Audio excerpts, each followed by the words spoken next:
बंदी छोड़ सतगुरु रामपाल जी परमेश्वर जी की जय हो। परमपिता परमात्मा सारी सृष्टि के रचनहार कुल मालिक असंख्य ब्रह्मांडों के स्वामी जगत गुरु तीनों लोकों में प्रवेश करके सबका भरण पोषण करने वाले राजाधिराज आत्माधार नाथों के नाथ देवों के देव महादेव सर्वेश्वर महेश्वर मृत्युंजय अजरो अमर आदि अनादि सनातनी प्रभु जगत पिता जगदीश्वर श्री श्री 1008 की उपाधि के वास्तविक अधिकारी अकाल मूर्त सौद स्वरूपी राम वासुदेव सर्वगतम ब्रह्म परम पूज्य प्रथम पूज्य परम संत परम पुरुष परम धनी परम दयालु सत्य कबीर हक्का कबीर अल्लाह अकबर बाखबर अल्लाह ताला जगत के तारणहार जगत के मुक्तिदाता जगत के जगन्नाथ हारे के सहारे हिंदुओं के राम मुसलमानों के अल्लाह सिखों के वाहिगुरु ईसाइयों के मसीह दया के सागर दयानिधि करुणा के सागर करुणानिधि स्वयंभू परिभू संकट मोचन कष्ट हरण मंगल करण दुख भंजन अविगत कबीर निर्विकार निर्विषम परमात्मा अलय अलेख सतगुरु आदि अनादि सतगुरु असली मर्यादा पुरुषोत्तम असली राम असली कृष्ण असली घनश्याम असली मुरारी राजाओं के राजा महाराजाओं के महाराजा शहंशाहों के शहंशाह सम्राटों के सम्राट भगवानों के भगवान अल्लाहों के अल्लाह प्रभुओं के प्रभु मसीहाओं के मसीह सच्चे वाहिगुरु बाबाओं के बाबा पीरों के पीर सेठों के सेठ जगत सेठ सावड़ सा सेठ सर्वगुण संपन्न अनंत कोटि कलाओं के स्वामी अनंत कोटि ब्रह्मांडों के नायक योगियों में महायोगी ध्यानियों में महाध्यानी सिद्धों में परम सिद्ध ज्ञानियों में तत्वज्ञानी ब्रह्म ज्ञानी महाज्ञानी परम ज्ञानी सर्वश्रेष्ठ ज्ञानी विज्ञानी युवा कबीर समरथ कबीर असमवात अमित ओजा सच्चे रहनुमा करीम अल्लाह सुबहान अल्लाह दुनिया के अंतिम पैगंबर 8 सितंबर 1951 से गांव धनाना जिला सोनीपत हरियाणा भारतवर्ष की पावन भूमि पे प्रकट रियल कल्कि भगवान श्री नारायण साकार हरि श्री बाबा साहेब स्वयंभू संत शिरोमणि सतगुरु रामपाल जी परमेश्वर जी के चरण कमल में साध संगति से जुड़े हुए देश विदेश से हम सभी सत्सेवक भाई बहनों का अनंत कोटि दंडवत प्रणाम। सत्साई भाई और बहनों, दया परमपिता परमेश्वर सारी सृष्टि के सृजनहार सतगुरु रामपाल जी परमेश्वर जी की, जिनके विशेष आशीर्वाद से शुभ आशीर्वाद से आप और हम सभी साध संगति से जुड़ी हुई आत्मा निरंतर गुरुदेव भगवान के तत्व ज्ञान को आधार बनाकर उन्हीं के आशीर्वाद से अपने आत्म कल्याण हेतु भक्ति मार्ग पर आगे बढ़ रहे हैं। भाई और बहनों, इस कलयुग की बिचली पीढ़ी में सतगुरु रामपाल जी भगवान की वीआईपी रजा के बिना साध संगतियाँ नसीब नहीं होती हैं। साध संगतियों के लिए हमें वर्तमान में गुरुदेव का भरपूर आशीर्वाद चाहिए और पिछले जन्म जन्मांतरों के जबरदस्त भक्ति संस्कार चाहिए, पुण्य कर्म चाहिए।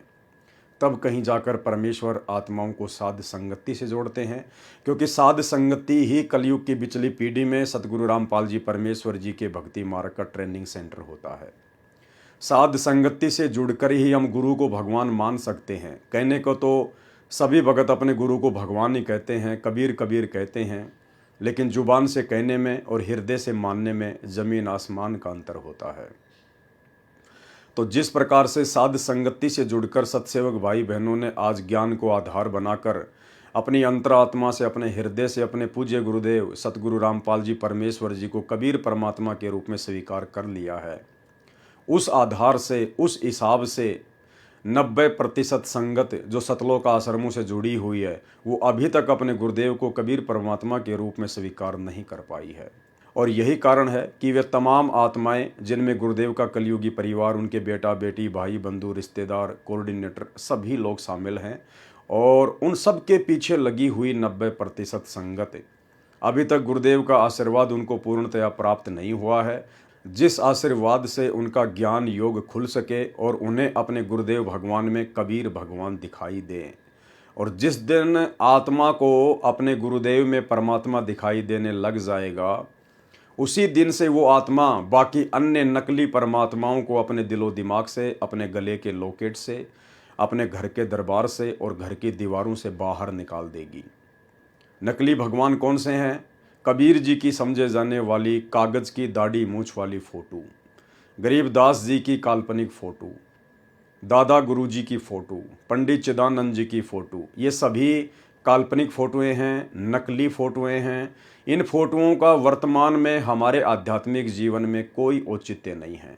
हमें पूर्ण मोक्ष प्राप्ति के लिए जो सार वस्तु चाहिए थी, वो सार वस्तु हमें सतगुरु रामपाल जी परमेश्वर जी के रूप में सुलभ हो चुकी है। उनके अलावा हमने किसी में भी परमात्मा नहीं देखना है। अगर हम अपने गुरुदेव के अलावा किसी अन्य में परमात्मा देखेंगे तो हम भक्ति मार्ग पर कभी भी सफल नहीं हो पाएंगे। तो भाई और बहनों, यही तमाम गलतियां रही गुरुदेव के बेटा बेटी भाई बंधु रिश्तेदारों की, जो हमेशा उनके साथ में रहा करते थे। वो तमाम कोऑर्डिनेटर भाई बंधु जो हमेशा आश्रम में गुरुदेव के साथ में रहा करते थे और परमेश्वर के इतना नज़दीक रहने के कारण वे परमेश्वर को समझ नहीं पाए।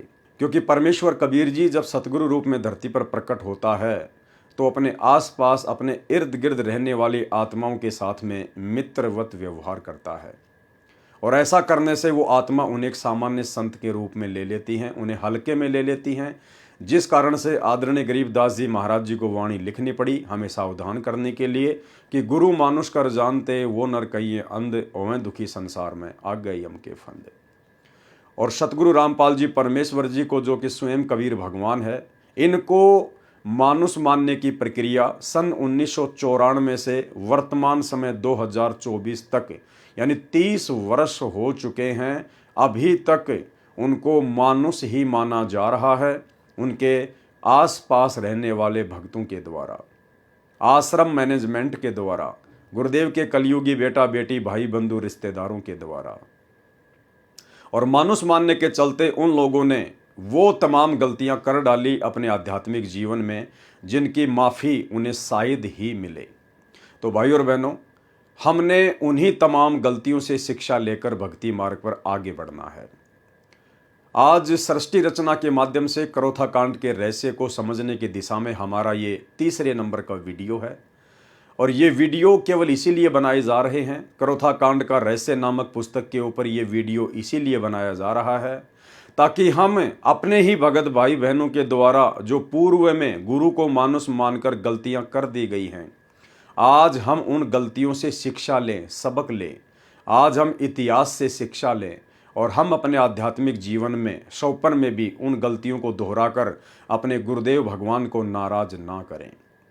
तो भाई और बहनों, साध संगति से परमेश्वर ने हम सभी को जोड़ा हुआ है, तो परमात्मा हमें उस कदर आध्यात्मिक मार्ग पर तैयार भी करेंगे जिस कदर तैयार होकर ही हम सतलोक के दर्शन कर सकते हैं। तो आज हमारा ये तीसरे नंबर का वीडियो है और इस वीडियो में करोथा कांड का रहस्य नामक पुस्तक के ऊपर हम बातें कर रहे हैं। तो आगे करोथा कांड का रहस्य पुस्तक के लेखक भगत विजय दास जी ने क्या लिखा है। हम एक परमपिता परमात्मा के बच्चे हैं। देखो, ये बात तो बिल्कुल सही है कि हम सब एक परमपिता परमात्मा सतगुरु रामपाल जी भगवान के इस कबीर परमात्मा के बच्चे हैं। लेकिन सतलोक आश्रम मैनेजमेंट हरियाणा के मुख से ये बात अच्छी नहीं लगती है कि हम एक परमपिता परमेश्वर के बच्चे हैं। अगर ये लोग हमें एक परमपिता परमेश्वर के बच्चे मानते तो ये लोग साध संगतियों में आकर विघ्न नहीं डालते, बाधाएं उत्पन्न नहीं करते।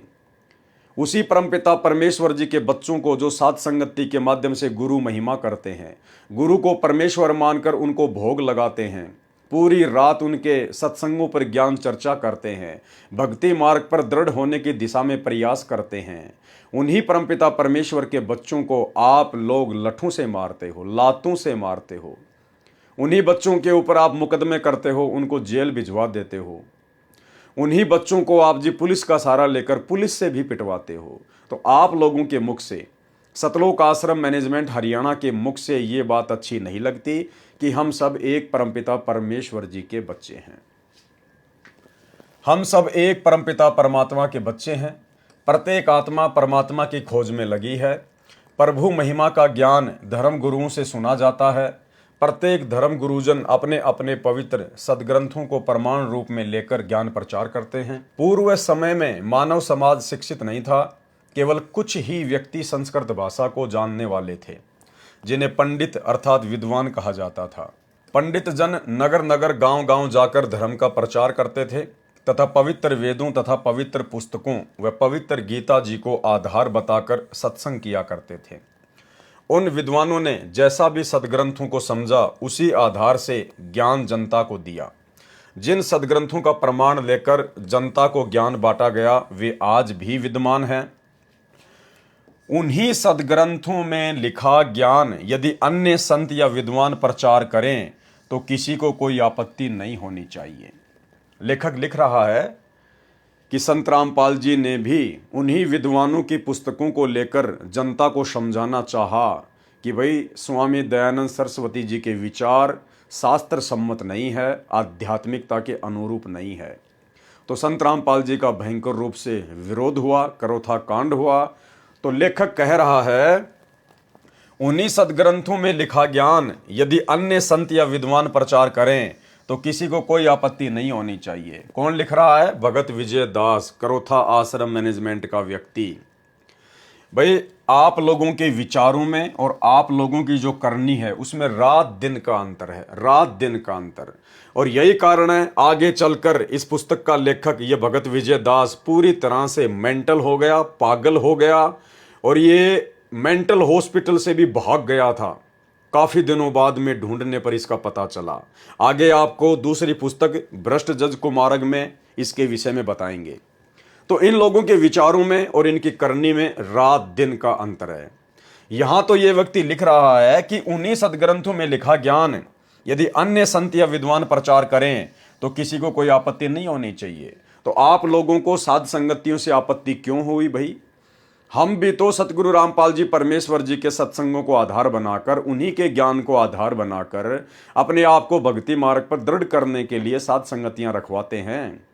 तो आप लोगों को आपत्ति क्यों हो रही है? आप लोग क्यों जबरदस्ती असुरों की भांति साध संगतियों में आकर विघ्न पैदा करते हो? इसलिए भाई और बहनों, परमात्मा कहते हैं कि करनी तज कथनी कथ है, अज्ञानी दिन रात, कुत्ते ज्यों भौंकत फिरै, सुनी सुनाई बात। हमने शिक्षा लेनी है इस पॉइंट से कि हम सत्सेवक भाई बहनों की इस भक्ति मार्ग में कथनी और करनी एक होनी चाहिए।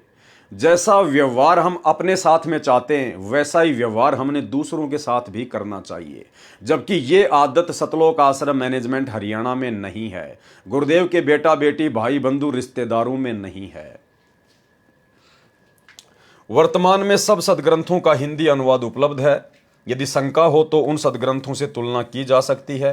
पूर्व पंडितों, महर्षियों व संतों द्वारा अपने अनुभव की लिखी पुस्तकों से पता चल जाता है कि उन्होंने सदग्रंथों अनुसार अपना अनुभव लिखा है या नहीं।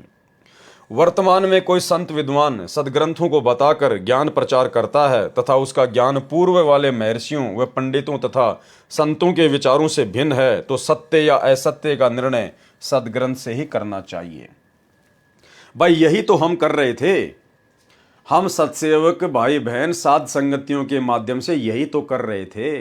तो लेखक भगत विजय दास क्या लिख रहा है? पूर्व पंडितों, महर्षियों व संतों द्वारा अपने अनुभव की लिखी पुस्तकों से पता चल जाता है कि उन्होंने सदग्रंथों अनुसार अपना अनुभव लिखा है या नहीं।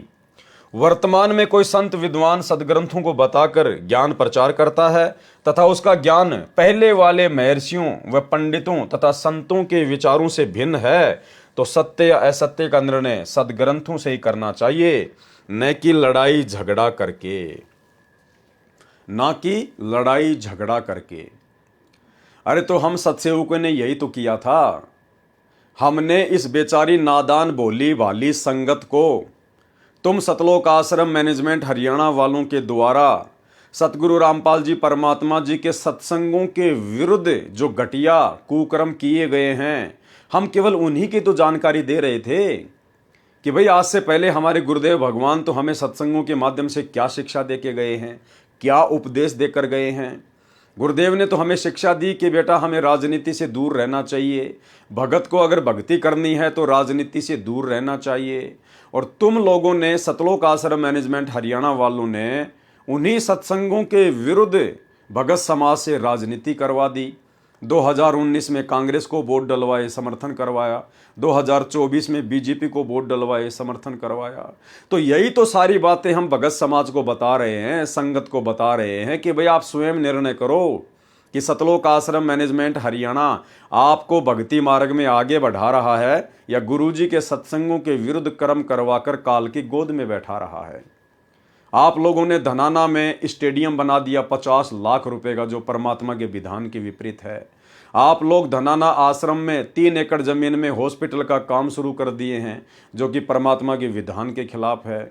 आपने अपने आश्रम चलाने के लिए, धनाना गांव वालों को खुश करने के लिए गांव में एम्बुलेंस चला दी हैं फ्री में, बसें चला दी हैं फ्री में। आपने गांव वालों की रोडें ठीक करवाने के लिए भक्तों को मजदूर बना दिया। आपने हरियाणा के जाट आरक्षण में बिरानी आग में बेचारे भक्तों को बैठा दिया। भक्तों के ज्योति पाठ और दान का पैसा करोड़ों में आपने जाट आरक्षण वालों को चंदे के रूप में दिया। गैंगस्टरों की, गुंडों की सीबीआई जांच के समर्थन में आपने परमात्मा के सच्चे मुच्चे भक्तों को बैठा दिया। तो ये सारे कर्म सतगुरु रामपाल जी के सत्संगों के विरुद्ध हैं। और जब हमने ये देखा कि यहाँ तो काल का पूरी तरह से दाव लगा हुआ है, तो हमने साथ संगतियों के माध्यम से भाई बहनों को समझाना शुरू किया।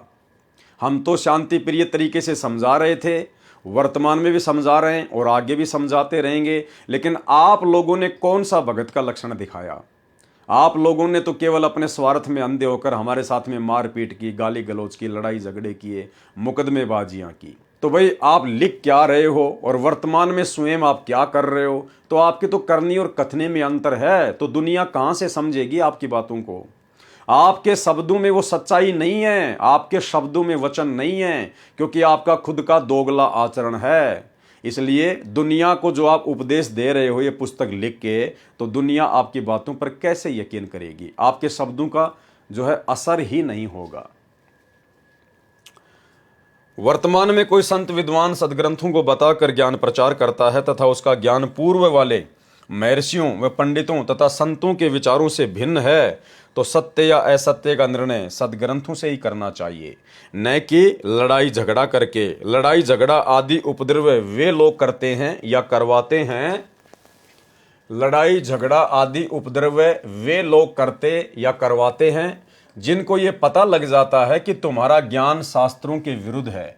जिस प्रकार सतलोक आश्रम मैनेजमेंट हरियाणा को साध संगति के वीडियो देखकर ये पता चल चुका है कि तुमने जो जो काल प्रेरणा से संत रामपाल जी के सत्संगों के विरुद्ध कुकर्म किए हैं और भगत समाज से करवाए हैं, जो कि एविडेंस बन चुके हैं, वो प्रमाण बन चुके हैं, वे सारे के सारे सतगुरु रामपाल जी के सत्संगों के विरुद्ध हैं।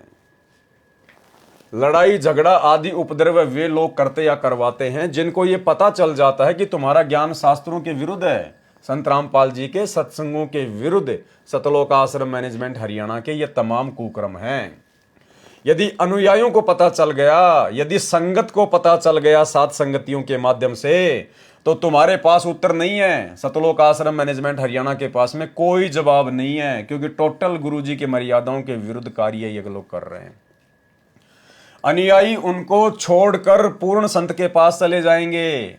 सतलोक आश्रम मैनेजमेंट हरियाणा को यह डर बैठ गया, अगर सात संगतियां नहीं रुकवाई तो अनुयायी यानी संत रामपाल जी की संगत, उनके भगत सतलोक आश्रम मैनेजमेंट हरियाणा को छोड़कर पूर्ण संत के पास चले जाएंगे, अर्थात साध संगतियों में चले जाएंगे। और तुम्हारी धर्म की आड़ में चल रही दुकान बंद ना हो जाए और तुम्हारे सतलोक आश्रम बंद ना हो जाए, क्योंकि संगत को तो सच्चाई चाहिए, वो तो अपने मोक्ष के लिए जुड़ी है। और जब संगत सात संगतियों से जुड़ने लगी तो आप लोगों ने सात संगतियों में आकर बाधा उत्पन्न करनी शुरू कर दी, क्योंकि तुम्हारी दुकानें धीरे धीरे बंद होने लगी थी। तुम्हें डर सताने लगा, तुम्हें भय सताने लगा कि अगर इसी प्रकार से संगत सात संगतियों में जाने लगी तो हमारी तो दुकानें बंद हो जाएंगी, हमारे तो आश्रम बंद हो जाएंगे। तुम्हारी धर्म की आड़ में चल रही दुकान बंद न हो जाए, वे लोग जनता को धर्म की आड़ में मरने व मारने को प्रेरित करते हैं। और तुम सतलोक आश्रम मैनेजमेंट हरियाणा वालों ने बेचारी नादान संगत को गुरुजी का झूठा आदेश बताकर सात संगतियों में आकर विघ्न पैदा करने के लिए तुमने उनको जो है प्रेरित किया। इसी का परिणाम करोथा कांड है। भाई ठीक है, तुम करोथा कांड की जानकारी दुनिया को दे रहे हो, बहुत अच्छी बात है, लेकिन तुम्हारा वर्तमान में आचरण क्या है? आज वर्तमान में सतलोक आश्रम मैनेजमेंट हरियाणा और जिन लोगों ने करोथा कांड करवाया आर्य समाजियों ने, उनमें कोई अंतर नहीं है, रत्ती भर भी अंतर नहीं है। जबकि वर्तमान का सतलोक आश्रम मैनेजमेंट हरियाणा, गुरुजी के बेटा बेटी भाई बंधु रिश्तेदार ये कोऑर्डिनेटर इतने नीचे गिर चुके हैं कि आर्य समाज से भी इन्होंने संत रामपाल जी के मार्ग को ज्यादा नुकसान पहुंचाया है। और ये आर्य समाज के कारण तो संत रामपाल जी केवल 21 महीने ही रोहतक की जेल में रहे थे जब करोथा कांड हुआ था। लेकिन बरवाला कांड में तो आर्य समाजियों का कोई रोल नहीं है, किसी का कोई रोल नहीं है। बरवाला कांड तो टोटल सतगुरु रामपाल जी परमात्मा के कलयुगी परिवार की मनमानियों का नतीजा है, मुख्य सेवादारों की मनमानियों का नतीजा है, स्टेट कोऑर्डिनेटरों की अज्ञानता और नासमझी का नतीजा है। अरे तुम लोगों की महागलतियों के कारण तो संत रामपाल जी 10 साल से जेल में बैठने को मजबूर हैं। आर्य समाजियों के कारण तो केवल 21 महीने जेल में रहे थे और तुम लोगों की मनमानियों के कारण आज 10 साल से जेल में बैठे हुए हैं। तो तुम लोग तो आर्य समाजियों से भी कहीं ज्यादा दोषी हो संत रामपाल जी की नजरों में। इसी का परिणाम करोथा कांड है। भाइयों और बहनों, करोथा कांड हो चुका है, उसका फैसला भी आ चुका है, सब कुछ हो चुका है। हमने इन चीजों से कोई लेना देना नहीं है। जो मोटी मोटी चीजें थी परमात्मा ने हमें सत्संगों में बता दी। हमारा मकसद ये वीडियो बनाने का कोई करोथा कांड की राम कहानी को पढ़ने का नहीं है। हमारा मकसद है करोथा कांड के माध्यम से शिक्षा लेने का कि किस प्रकार से सतगुरु के पास में रहने वाले भक्तों ने करोथा कांड करवाने के लिए उन विशेष परिस्थितियों को जन्म दिया, किस प्रकार से गुरुदेव के साथ में रहने वाले विशेष भक्तों ने, उनके परिवार के लोगों ने सतगुरु को मानुष मानकर काल प्रेरणा से गलतियां की। हमने वो गलतियां दोहराने से बचना है। हम इसलिए वीडियो बना रहे हैं। बाकी हमें करोथा कांड की राम कहानी से कोई मतलब नहीं है। जितना मतलब था उतना पूज्य गुरुदेव ने हमें सत्संगों में बता दिया, जिसको हम समझ चुके हैं। इतना रक्तपात तो शायद विश्व युद्ध में नहीं हुआ होगा जितना स्वार्थी संतों, ऋषियों, गुरुओं, आचार्यों, काजी व मुल्लाओं ने धर्म की आड़ में करा दिया। संत रामपाल जी महाराज जी ने उन्हीं पवित्र सदग्रंथों को आधार मानकर अन्य संतों, पंथों व समाजों व महर्षियों के ज्ञान की तुलना की। संत रामपाल जी महाराज जी ने सर्वप्रथम कबीर परमेश्वर काशी में जुलाई की भूमिका करने आए थे, उनके ज्ञान की पवित्र सदग्रंथों की तुलना की, सर्व सदग्रंथों के अनुसार सत्य पाया। अन्य पंथों व आर्य समाज प्रवर्तक महर्षि दयानंद सरस्वती जी के ज्ञान की तुलना भी सदग्रंथों से व संत कबीर जी की वाणी से तुलना की तो महर्षि दयानंद जी का ज्ञान पूर्ण रूप से सदग्रंथों, वेदों व गीता आदि व संत कबीर जी की वाणी के विरुद्ध पाया। आर्य समाज प्रवर्तक श्री दयानंद सरस्वती जी ने अपने अनुभव से एक पुस्तक की रचना की जिसका नाम है सत्यार्थ प्रकाश। संत रामपाल जी महाराज ने सत्यार्थ प्रकाश को पढ़ा जिसमें कोरा अज्ञान भरा है। ठीक इसी प्रकार हम सत्सेवक भाई बहनों ने बरवाला कांड के बाद में एक पुस्तक लिखी थी, बरवाला कांड की सच्चाई, कलयुगी भाई की साजिश बरवाला कांड। हमने सतलोक आश्रम मैनेजमेंट हरियाणा के कुकर्मों को देखा, उनके द्वारा जो घटिया कर्म गुरुजी के ज्ञान के विरुद्ध किया जा रहा था। जब हमने वो देखा तो हमने वो पुस्तक लिखी थी, कलयुगी भाई की साजिश बरवाला कांड, जिसमें सतलोक आश्रम मैनेजमेंट हरियाणा का कोरा अज्ञान भरा था। सत्यार्थ प्रकाश को पढ़ा जिसमें कोरा अज्ञान भरा, जिसकी जानकारी समाचार पत्रों में, विज्ञापनों द्वारा तथा वीडियो सीडीज व ऑडियो सीडीज व कैसेट द्वारा जनता तक पहुंचाया। हमने वो कलयुगी भाई की साजिश बरवाला कांड नामक पुस्तक छपवाई और सात संगतियों के माध्यम से हमने संगत तक उस पुस्तक को पहुंचाने का कार्य शुरू किया, जिसके चलते पूरा का पूरा सतलोक आश्रम मैनेजमेंट हरियाणा बौखला गया। और इन लोगों ने सन 2016 में जयपुर में आकर मुझ पवन दास को घर में घुसकर और 8-10 गुंडों ने डंडों से, बेसबॉल से, हॉकी से जानवर की तरह मारा। वास्तविकता से परिचित होकर शिक्षित व्यक्तियों ने आर्य समाज के वर्तमान प्रधान व अन्य पदाधिकारियों से प्रश्न किए। ठीक इसी प्रकार कलयुगी भाई की साजिश बरवाला कांड नामक पुस्तक को पढ़कर संगत में जो परमात्मा प्रेमी आत्मा थी, जिनको भगवान चाहिए था, मोक्ष चाहिए था, उन आत्माओं ने उस पुस्तक को पढ़ा और साथ में जो प्रमाण दिए गए थे उनको देखा तो उन्होंने अपने अपने कोऑर्डिनेटरों से, नामदान संचालकों से और सतलोक आश्रम मैनेजमेंट हरियाणा वालों से, गुरुजी के बेटा बेटियों से सवाल जवाब करने शुरू कर दिए। वास्तविकता से परिचित होकर शिक्षित व्यक्तियों ने आर्य समाज के वर्तमान प्रधान व अन्य पदाधिकारियों से प्रश्न किए कि आप किस निंद्रा में सो रहे हो। यह सत्यार्थ प्रकाश क्या आपने कभी नहीं पढ़ा जिसमें कोरी बकवाद भरी है। सार्वदेशिक आर्य प्रतिनिधि सभा हरियाणा के प्रधान व महामंत्री व अन्य आचार्यों को वह तथ्य दिखाए जो संत रामपाल जी महाराज संचालक सतलोक आश्रम करोथा ने समाचार पत्रों में विज्ञापनों में समूलास व पृष्ठ संख्या अंकित की थी। इस सत्यार्थ प्रकाश के आधार से तो सभ्य समाज में आग लग जाएगी। जो कुक्रम सतगुरु के जेल जाने के बाद में उनके परिवार ने किए हैं, सतलोक आश्रम वालों ने किए हैं, अगर ये कुक्रम भक्ति मार्ग में जायज हैं तो भाई धरती पे फिर भक्ति का नामो निशान मिट जाएगा।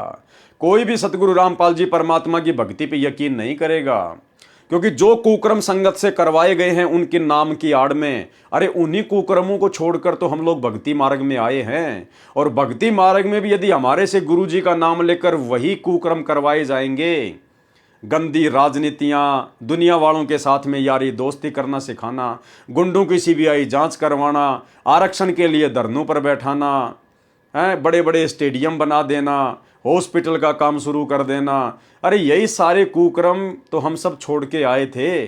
और यही सारे घटिया कर्म हमसे यदि नाम लेने के बाद में करवाए जा रहे हैं हमारे गुरुदेव भगवान के नाम की आड़ में, उन्हीं के परिवार के द्वारा, तो भक्ति कौन करेगा, कौन जुड़ेगा उनके मार्ग से? केवल वही जुड़ेगा जो अंधा होगा, जिसको कुछ पता नहीं होगा। दुनिया आपस में लड़ मरेगी, महाभारत के युद्ध से भी अधिक जनहानि हो जाएगी। क्या उपरोक्त विवाह व नियोग के नियमों का पालन आर्य समाज के व्यक्ति कर सकते हैं?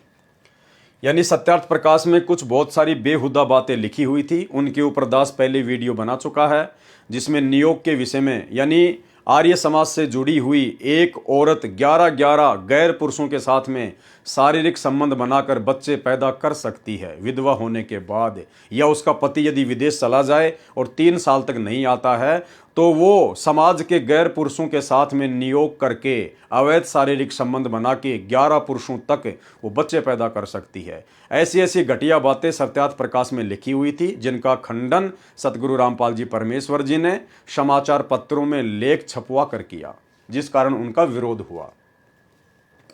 नहीं तो किस लिए बेहुदे ज्ञान युक्त पुस्तकों को बेचकर भोली जनता को ठगा जा रहा है? कहते हैं कि सत्यार्थ प्रकाश वेद ज्ञान आधार से रचा है। ठीक इसी प्रकार सतलोक आश्रम मैनेजमेंट हरियाणा से जब कोई बात करता है कि भाई गुरुजी का तो आदेश है नहीं, गुरुजी ने तो किसी सत्संग में कहा नहीं कि बच्चों तुम्हारे को राजनेताओं के पीछे दौड़ना है, तुम्हारे को राजनेताओं की रैलियों में जाना है, या तुमने इस प्रकार से पार्टी विशेष को देखकर वोट डालना है, गुरुजी का तो आदेश है नहीं। गुरुजी ने तो मना किया है कि भाई अगर भक्ति करनी है तो राजनीति से दूर रहना पड़ेगा, कोई राजा बनो ना बनो, उनके संस्कार उनके कर्म, हम क्यों उनके पीछे दौड़े। और गुरुदेव ने कहा कि कोई पार्टी विशेष देखकर आपने वोट नहीं डालना है, और किसी के कहने से भावुकता में भावुक होकर वोट नहीं डालना है।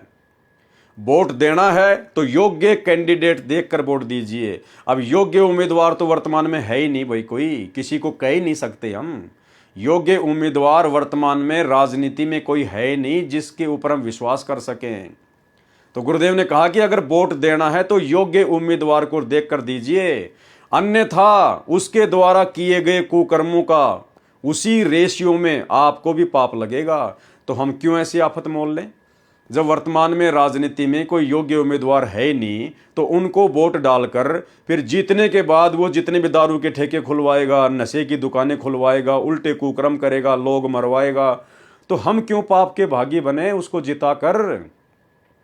तो सतगुरु रामपाल जी परमात्मा ने तो अपने सत्संग में बिल्कुल मना कर रखा स्पष्ट तौर पर। ये छोटा सा सत्संग 2 मिनट का सुन लीजिए एक बार, अगर समझ में आ जाए तो। कहते हैं जैतन राजपाट भी चाहिए हमारा धर ले ध्यान। वैसे तो हमने राजपाट की आवश्यकता नहीं, सबसे बड़ा हानि का सौदा है जो राजनीति में जाते हैं वो अपना जीवन नाश करते हैं। भक्त को राजनीति के आसपास भी नहीं जाना चाहिए। वोट देना हो नेक आदमी देखकर वोट देना, किसी ऐसे भाव में भावुक होकर किसी के कहने से और या कोई पार्टी विशेष देखकर आप अपना वोट देकर पाप के भागी मत बनना। क्योंकि आपके द्वारा दिया गया वोट से जो चुना हुआ व्यक्ति है, यदि वो गलतियां करता है तो उसका रेसो में पाप आपको भी लगेगा।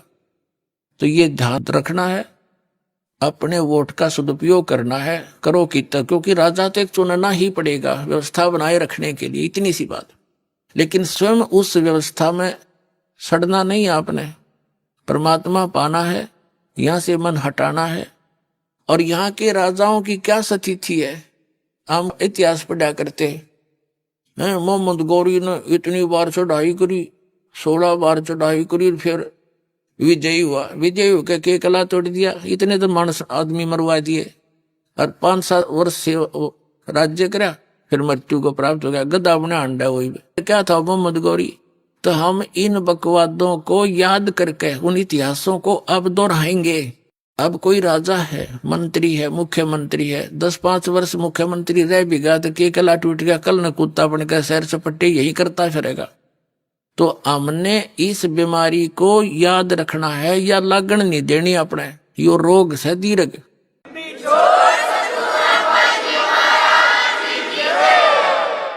अब जैसे क्या याद दिलाते परमात्मा, सर्व सोने की लंका थी वो रावण से रणधीरम, एक पलक में राज विराजी जम के पड़े जंजीरम, मन तू सुख के सागर बसरे भाई और न ऐसा यसरे। जैसे कोई अच्छा राजनेता हुआ है और उसकी मृत्यु के उपरांत उसकी यादगार में उसका स्टेच्यू बना दिया, मूर्ति कोई पत्थर पीतल की, 1 वर्ष में उसका सत्कार करने जाते हैं, राजनेता माला डाल देते हैं, दीप जला देते हैं, उसकी आरती उतार देते हैं, और शेष समय में मनमाना वही राजनेता और कौवा बड़का अपने स्टेच्यू पे ऊपर बैठ कर बीट करता हो सिर पे।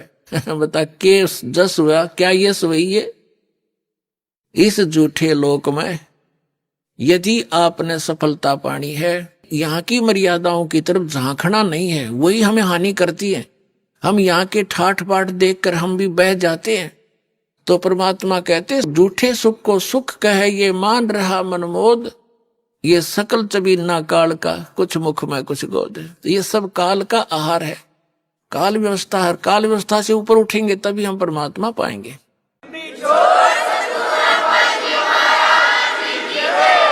तो भाई और बहनों, आपने सुन लिया।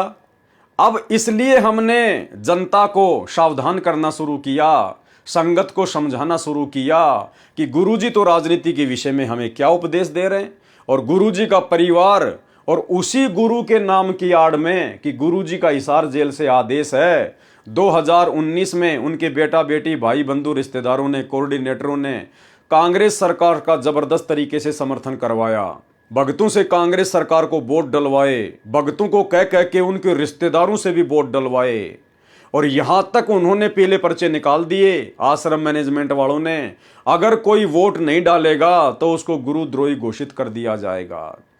गुरुजी ने कहा कि कोई पार्टी विशेष देख के वोट मत देना। इन्होंने सरेआम उसी गुरु का नाम लेके बीजेपी सरकार के नाम पे पीले पर्चे निकाल के वोट डलवा दिए।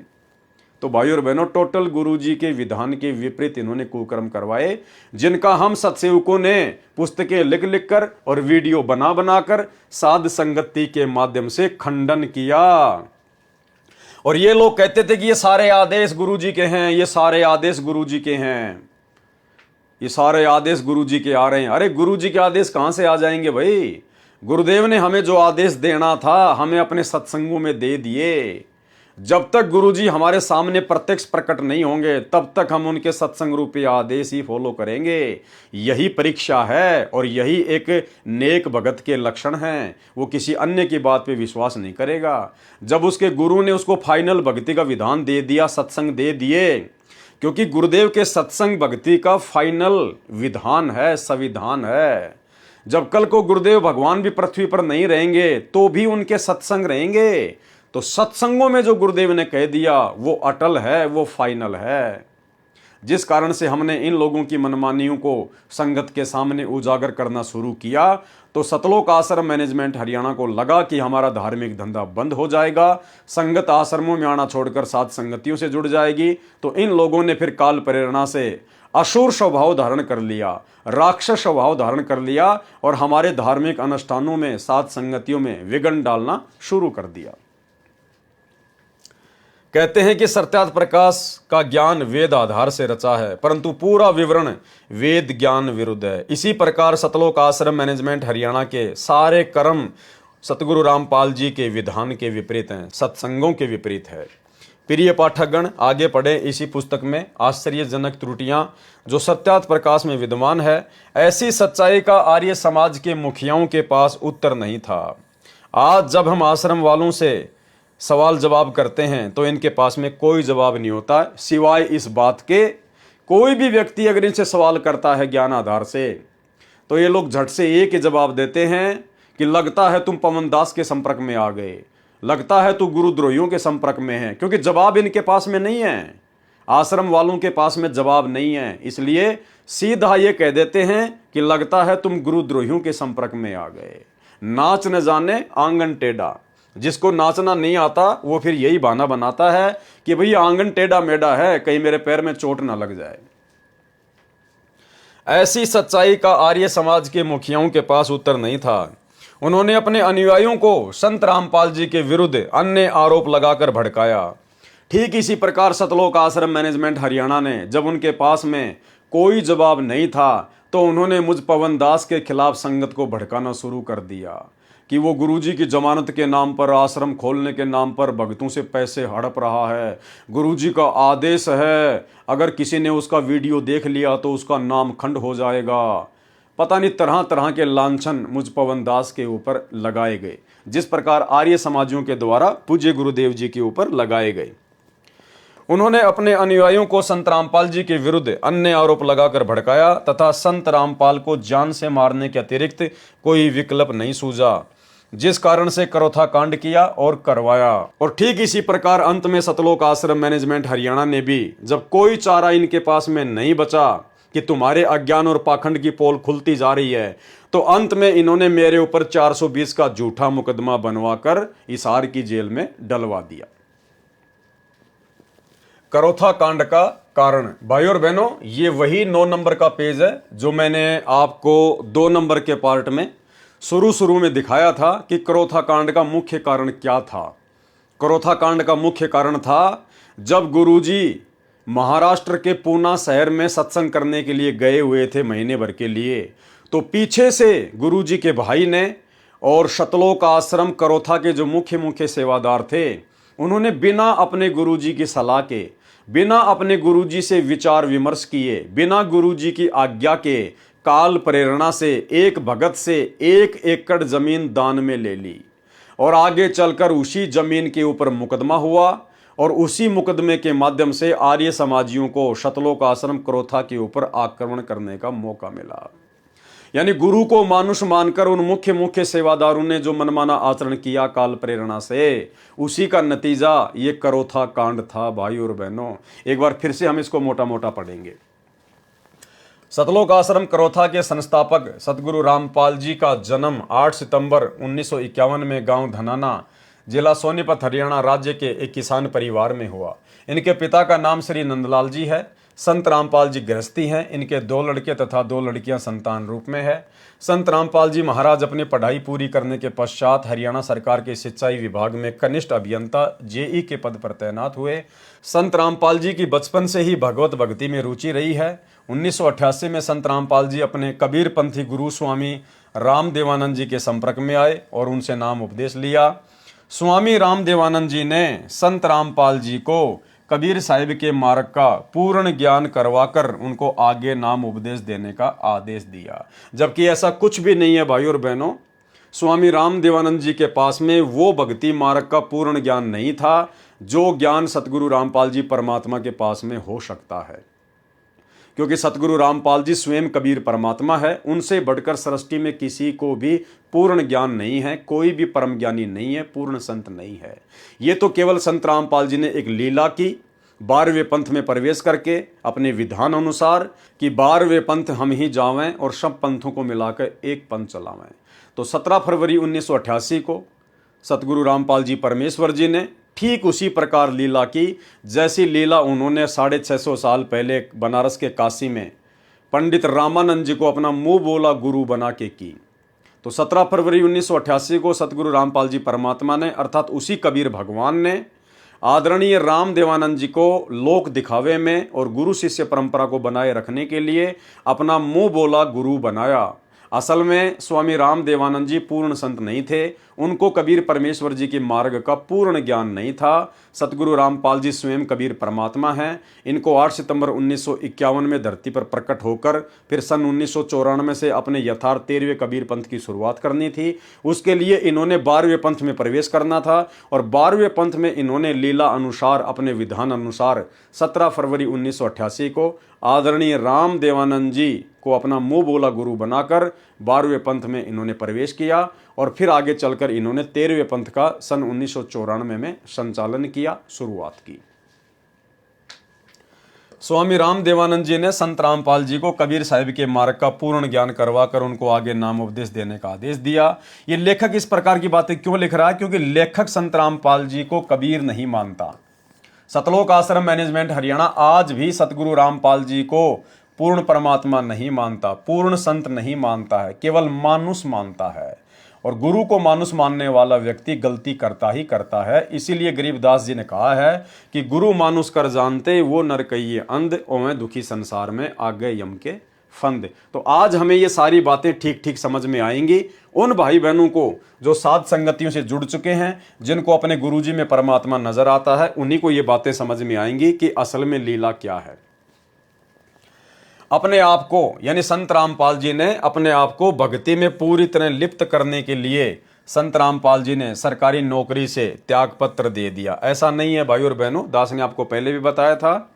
संत रामपाल जी ने जेई की नौकरी से त्याग पत्र स्वयं को भक्ति पर लिप्त करने के लिए नहीं दिया। अरे वे तो स्वयं परमात्मा हैं, पूर्ण संत हैं, परम ज्ञानी हैं, जगत गुरु हैं, तत्वदर्शी संत हैं।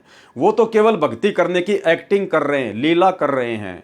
असल में उन्होंने जेई की नौकरी से त्याग पत्र हम दो कोटि के जीवों को, हम आत्माओं को अपना ज्ञान देकर भक्ति में लिप्त करने के लिए त्याग पत्र दिया था, ना कि स्वयं भक्ति करने के लिए उन्होंने कोई त्याग पत्र दिया था।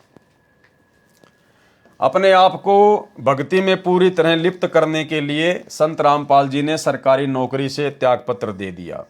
यदि संत रामपाल जी ने केवल भक्ति ही करनी थी, अपने आप को भक्ति में लिप्त करना था, तो फिर उनको गुरु नहीं बनना चाहिए था लेखक के अनुसार।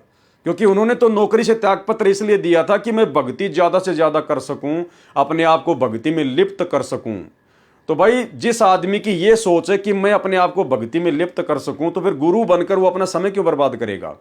वो दुनिया को उपदेश देकर अपना समय क्यों बर्बाद करेगा? वो तो स्वयं भक्ति करेगा ज्यादा से ज्यादा। तो यहां पर लेखक की सोच गुरु को मानुष मानने के कारण वैसी ही है। अपने आप को भक्ति में पूरी तरह लिप्त करने के लिए संत रामपाल जी ने सरकारी नौकरी से त्यागपत्र दे दिया, जो हरियाणा सरकार द्वारा स्वीकृत है, और घर को भी पूर्ण परमात्मा के प्रचार प्रसार के लिए छोड़ दिया। संत रामपाल जी ने अपने परिवार को सन 1995 में ही छोड़ दिया था, जिस परिवार के पीछे आज वर्तमान में लाखों की संगत अंधी होकर चल रही है और अपनी मर्यादा तोड़ रही है। स्वामी राम देवानंद जी महाराज गांव छुडानी में स्थित गरीबदास महाराज के आश्रम में आया करते थे। इसलिए संत रामपाल जी ने भी अपने गुरु के दर्शन करने जाने होते थे तथा वहां पर सत्संग करना प्रारंभ कर दिया। छुडानी में संत रामपाल जी के सत्संग के दौरान सत्संग सुनने के लिए काफी संख्या में शिष्यों की भीड़ इकट्ठी होने लगी, जिससे छुडानी आश्रम के महंतों व संतों को ईर्ष्या होने लगी। क्रोथा कांड की जड़ क्या है भाई और बहनों, आपको मैंने कल के वीडियो में भी बताई थी, आपको फिर से बताना थोड़ा जरूरी है ताकि जो नए भगत भाई बहन जुड़ते हैं उनको भी जानकारी हो। तो संत रामपाल जी अपने गुरुजी के दर्शनों के लिए, अपने मुंह बोले गुरुदेव आदरणीय राम देवानंद जी के दर्शनों के लिए छुडानी आश्रम में जाया करते थे, और वहीं पर संत रामपाल जी अन्य लोगों को भी समझाया करते थे, ज्ञान उनको बताया करते थे। धीरे धीरे भीड़ ज्यादा इकट्ठी होने लगी, क्योंकि संत रामपाल जी का ज्ञान वास्तविक ज्ञान था और संत रामपाल जी पूर्ण संत हैं, पूर्ण परमात्मा हैं। इसलिए उनके द्वारा जब ज्ञान सुनाया जाता था तो उनके वचन में शक्ति है, जिससे आत्माएं प्रभावित होती हैं, आकर्षित होती हैं। तो श्रद्धालुओं की भीड़ बढ़ने लगी। जिसके चलते छुडानी आश्रम के महंतों को चिंता होने लगी और वे संत रामपाल जी से राग द्वेष ईर्ष्या करने लगे। संत रामपाल जी की लोकप्रियता से नाराज होकर छुडानी आश्रम के महंतों व संतों के आदेश से उनके लोगों ने संत रामपाल जी महाराज के सत्संगों में विघ्न डालना प्रारंभ कर दिया और कई बार तो सत्संग के दौरान पत्थर भी फेंके गए। संत रामपाल जी ने यह सोचकर कि कोई तनावपूर्ण स्थिति पैदा ना हो जाए, छुडानी में सत्संग करना बंद कर दिया और गांव-गांव और घर घर जाकर गरीबदास जी महाराज तथा परमेश्वर कबीर जी की अमृतवाणी का पाठ व सत्संग करना प्रारंभ कर दिया। नाम उपदेश, पाठ और सत्संग से लोगों को विभिन्न प्रकार के लाभ हुए। इस कारण हजारों की संख्या में लोग संत रामपाल जी के शिष्य बनने लगे। यानी छुडानी छोड़ने के बाद भी संत रामपाल जी ने अलग से कोई आश्रम खोलने की नहीं सोची। संत रामपाल जी ने अलग से आश्रम खोलकर सत्संग करने की कोई बात अपनी संगत में नहीं की, लेकिन मनमुखी भक्तों ने काल प्रेरणा से संत रामपाल जी को सलाह देना शुरू कर दिया कि गुरुजी एक आश्रम खोल लीजिए, गुरुजी आश्रम खोल लीजिए, गुरुजी आश्रम खोल लीजिए। अगर आश्रम खोलने की आवश्यकता होती तो क्या संत रामपाल जी कोई बालक हैं क्या? कोई सामान्य साधु संत महात्मा है क्या? क्या वे स्वयं नहीं खोल सकते थे? लेकिन परमात्मा अपना सिस्टम अपने हिसाब से चलाता है। परमात्मा अंतर्यामी है, उनको पता था कि यदि इस समय आश्रम खोल लिया गया तो क्या होगा क्या नहीं होगा, उनको सब कुछ दिखाई दे रहा था। लेकिन काल प्रेरित उनके भक्तों के द्वारा, मुख्य मुख्य सेवादारों के द्वारा बार बार संत रामपाल जी से प्रार्थना करना उनके ज्ञान के विरुद्ध होकर, ज्ञान के विरुद्ध इसलिए क्योंकि परमात्मा का विधान कहता है कि गुरु के सन्मुख वचन न कहिए, सो शिष्य रहनी गहनी सुख लइए। अर्थात भक्ति मार्ग में अपने गुरुदेव भगवान को सलाह नहीं देनी चाहिए। गुरुदेव अंतर्यामी होते हैं, सर्वशक्तिमान होते हैं, उन्हें सब पता होता है कि मुझे कब क्या करना है और कब क्या नहीं करना है। लेकिन गुरुदेव के साथ में रहने वाले उन मुख्य मुख्य सेवादारों ने गुरुदेव को पूर्ण संत नहीं माना, गुरुदेव को पूर्ण परमात्मा कबीर साहिब नहीं माना और गुरुदेव को शिक्षा देने लग गए अर्जुन सर्जुन की तरह। गुरुदेव को सलाह देने लग गए प्रार्थना स्वरूप कि गुरुजी आश्रम खोलना चाहिए, आश्रम खोलना चाहिए। अरे अगर आश्रम की जरूरत होती तो क्या संत रामपाल जी आप लोगों को आदेश नहीं दे देते? क्या संत रामपाल जी आप लोगों को नहीं बताते अगर आश्रम की आवश्यकता होती तो? लेकिन संत रामपाल जी अपने हिसाब से अपना कार्य करना चाहते थे, लेकिन बीच में काल प्रेरित जीवों ने टांग अड़ाना शुरू कर दिया और भाई और बहनों उसी का नतीजा आगे चलकर ये करोथा कांड हुआ। देखिए सन 1999 में शिष्यों ने यानी भक्तों ने सतगुरु संत रामपाल जी से प्रार्थना की कि वह एक अपना अलग से आश्रम बनाए। जो मुख्य मुख्य सेवादार थे गुरुदेव के साथ में, उनका भाई ये बसंत सैनी जैसे, ये पुरुषोत्तम सैनी जैसे, इन लोगों ने गुरुदेव को सलाह देनी शुरू कर दी कि गुरुजी एक अलग से आश्रम बनाया जाए, एक अलग से आश्रम खोला जाए। सन 1999 में शिष्यों ने सतगुरु संत रामपाल जी से प्रार्थना की कि वह एक अपना अलग से आश्रम बनाए ताकि भक्तों को दर्शन और भक्ति के लिए एक सार्वजनिक स्थल उपलब्ध हो सके। भाई भक्तों को दर्शन क्या पहले नहीं मिल रहा था? अरे भैया, परमात्मा ने छुडानी में आश्रम करना बंद कर दिया और उसके बाद परमात्मा गांव-गांव जाकर, नगर-नगर जाकर अपना सत्संग कर रहे थे। तुम लोग खुद ही तो लिख रहे हो। और गांव-गांव और घर-घर जाकर गरीबदास जी महाराज तथा परमेश्वर कबीर जी की अमृतवाणी का पाठ व सत्संग करना प्रारंभ कर दिया। तो क्या भक्तों को आशीर्वाद नहीं मिल रहा था? क्या भक्तों को गुरु जी के दर्शन नहीं हो रहे थे? लेकिन काल प्रेरणा से इन्होंने गुरुदेव को सलाह देना शुरू कर दिया आश्रम खोलने के लिए। और फिर क्या किया उन लोगों ने? शिष्यों ने गांव करोथा जिला रोहतक में एक जमीन के टुकड़े का प्रबंध किया और महाराज जी से अनुरोध किया कि आप वहां पर एक आश्रम बनाइए।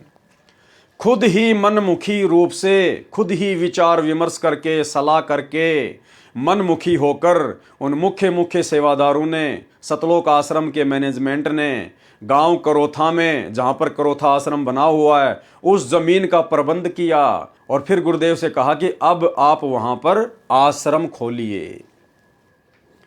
शिष्यों ने गांव करोथा जिला रोहतक में एक जमीन के टुकड़े का प्रबंध किया और महाराज जी से अनुरोध किया कि आप वहां पर एक आश्रम बनाइए। सर्व संगत के सहयोग से गांव करोथा में सतलोक आश्रम का निर्माण हुआ और उसका प्रबंध बंदी छोड़ भक्ति मुक्ति ट्रस्ट के हवाले किया। जब आश्रम का निर्माण हो ही रहा था, अब देखो भाई और बहनों, गुरु को शिक्षा देने का नतीजा, गुरु को सलाह देने का नतीजा, जबरदस्ती भक्ति मार्ग में टांग अड़ाने का नतीजा। हमने यही शिक्षा लेनी है भाई और बहनों। हम जीव हैं, दो कोटि के प्राणी हैं, हमारी कोई औकात नहीं है। जैसा गुरुजी हमें आदेश करें, हमने केवल उसी हिसाब से भक्ति मार्ग पर चलना है। फालतू का वाद विवाद, गुरुजी के सामने ज़्यादा बोलना, चटर पटर बोलना या उनको कोई सलाह देना, ये बिल्कुल भी नहीं। हमने केवल गुरुदेव के सामने जाना होता है सत्संग सुनने के लिए, और जैसा गुरुजी हमें आदेश दें वो सिरोधारिये और चुपचाप उल्टे पैर अपने घर चले आना है। इससे ज़्यादा यदि अपने आप में डेढ़ शाने बनोगे, जैसे करोथा आश्रम मैनेजमेंट के मुख्य भगत बने हुए थे, तो काम बिगड़ेगा ही बिगड़ेगा, बिगड़ेगा ही बिगड़ेगा। जबरदस्ती इन्होंने काल प्रेरणा से अपनी मनमानी करते हुए और ये सतलोक आश्रम करोथा का निर्माण करवाया, जबरदस्ती। भाई और बहनों, ये सृष्टि रचना का ज्ञान परमात्मा ने इसीलिए दिया है कि हम लोग अचिंत की तरह गलती ना करें। वो सृष्टि रचना कोई बच्चों का लेख नहीं है कोई। स्वयं कबीर साहिब, सतगुरु रामपाल जी, भगवान ने हमें वो ज्ञान सुनाया है, बताया है, पुस्तकों में सृष्टि रचना को लिखा है। शिक्षा के लिए, इतिहास हमेशा शिक्षा के लिए पढ़ाया जाता है। तो जैसे ही भक्तों ने मनमानी करके और आश्रम का कार्य पूरा किया, उसके बाद क्या हुआ? जब आश्रम का निर्माण हो ही रहा था तो छुडानी आश्रम के महंतों को ये अच्छा नहीं लगा और उन्होंने सतलोक आश्रम में गड़बड़ी करवाने के लिए असामाजिक तत्वों को भेजना शुरू कर दिया। ये है मनमानी करने का नतीजा। भाई, तुम्हारे को किसने कहा था कि आश्रम खोला जाए? तुम भक्तों को किसने कहा था कि आश्रम का प्रबंध करो? तुमने खुद अपनी मनमानी करते हुए आपस में विचार विमर्श करके गुरुजी को सलाह देना शुरू कर दिया। तुमने खुद ही जमीन का इंतजाम किया और तुम लोगों ने खुद ही आश्रम का निर्माण करवाया, और उसके बाद में काल प्रेरणा से काल ने अपने दूतों को उकसाना शुरू कर दिया और आश्रम में गड़बड़ी करवाना शुरू कर दिया। यानी वहीं से संत रामपाल जी के सिर में दर्द होना शुरू हो गया, अपने ही मुख्य भक्तों की नादानियों के कारण, नासमझियों के कारण, गुरु को मानुष मानने के चलते। तो छुडानी आश्रम के महंतों ने असामाजिक तत्वों को भेजना शुरू कर दिया ताकि उनको परेशान किया जा सके। उन्होंने पैसा मांगना और दूसरे गैर वाजिब मांगे करनी शुरू कर दी, जिन बातों से संत रामपाल जी को काफी परेशानियों का सामना करना पड़ा। क्यों करना पड़ा? उन भक्तों की नादानी के कारण। अगर वो गुरुजी को सलाह ना देते, जबरदस्ती करोथा आश्रम ना खुलवाते, क्योंकि परमात्मा तो अपने हिसाब से गांव-गांव जाकर सत्संग कर ही रहे थे, अपना काम कर ही रहे थे। अगर उन्होंने आश्रम खोलने की आवश्यकता होती तो वो तो 50 आश्रम खोल देते भाई। लेकिन भाई और बहनों, गुरु को मानुष मानने के चलते ये गलतियां होती है। देखो, आज आपको तीसरी बार फिर से वो छोटा सा वीडियो दिखाएंगे जिसमें गुरुदेव ने कहा कि आप अपने गुरुजी के साथ में भी रह रहे हैं, और यदि आप गुरुजी को अपने जैसा ही मानुष मानोगे, एक व्यक्ति मानोगे, एक साधारण संत मानोगे, तो कभी न कभी आपके मन में दोष आएगा, और दोष आएगा तो काल प्रेरणा से गलती होगी। सुनिए, परमात्मा बताते हैं, गुरु मानुष कर जानते ते नर कहिए अंधे, ओवे दुखी संसार में आगे यम के फंदे। गुरु को मानुष कर जानते तो ते नर कहिए अंधे, और फिर होवे दुखी संसार में, फिर काल के फंदे। पुणात्माओं, हमने गुरुजी को परमात्मा मानना पड़ेगा। परमात्मा मानने से हमारी यह प्रॉब्लम सोल्व होएगी, नहीं तो नहीं हो सकती। हम अपने ही जैसा गुरु को माने, एक मानुष रूप मान करके हम यदि उसके साथ रहेंगे तो कभी ना कभी दोष आपके मन में आवेगा।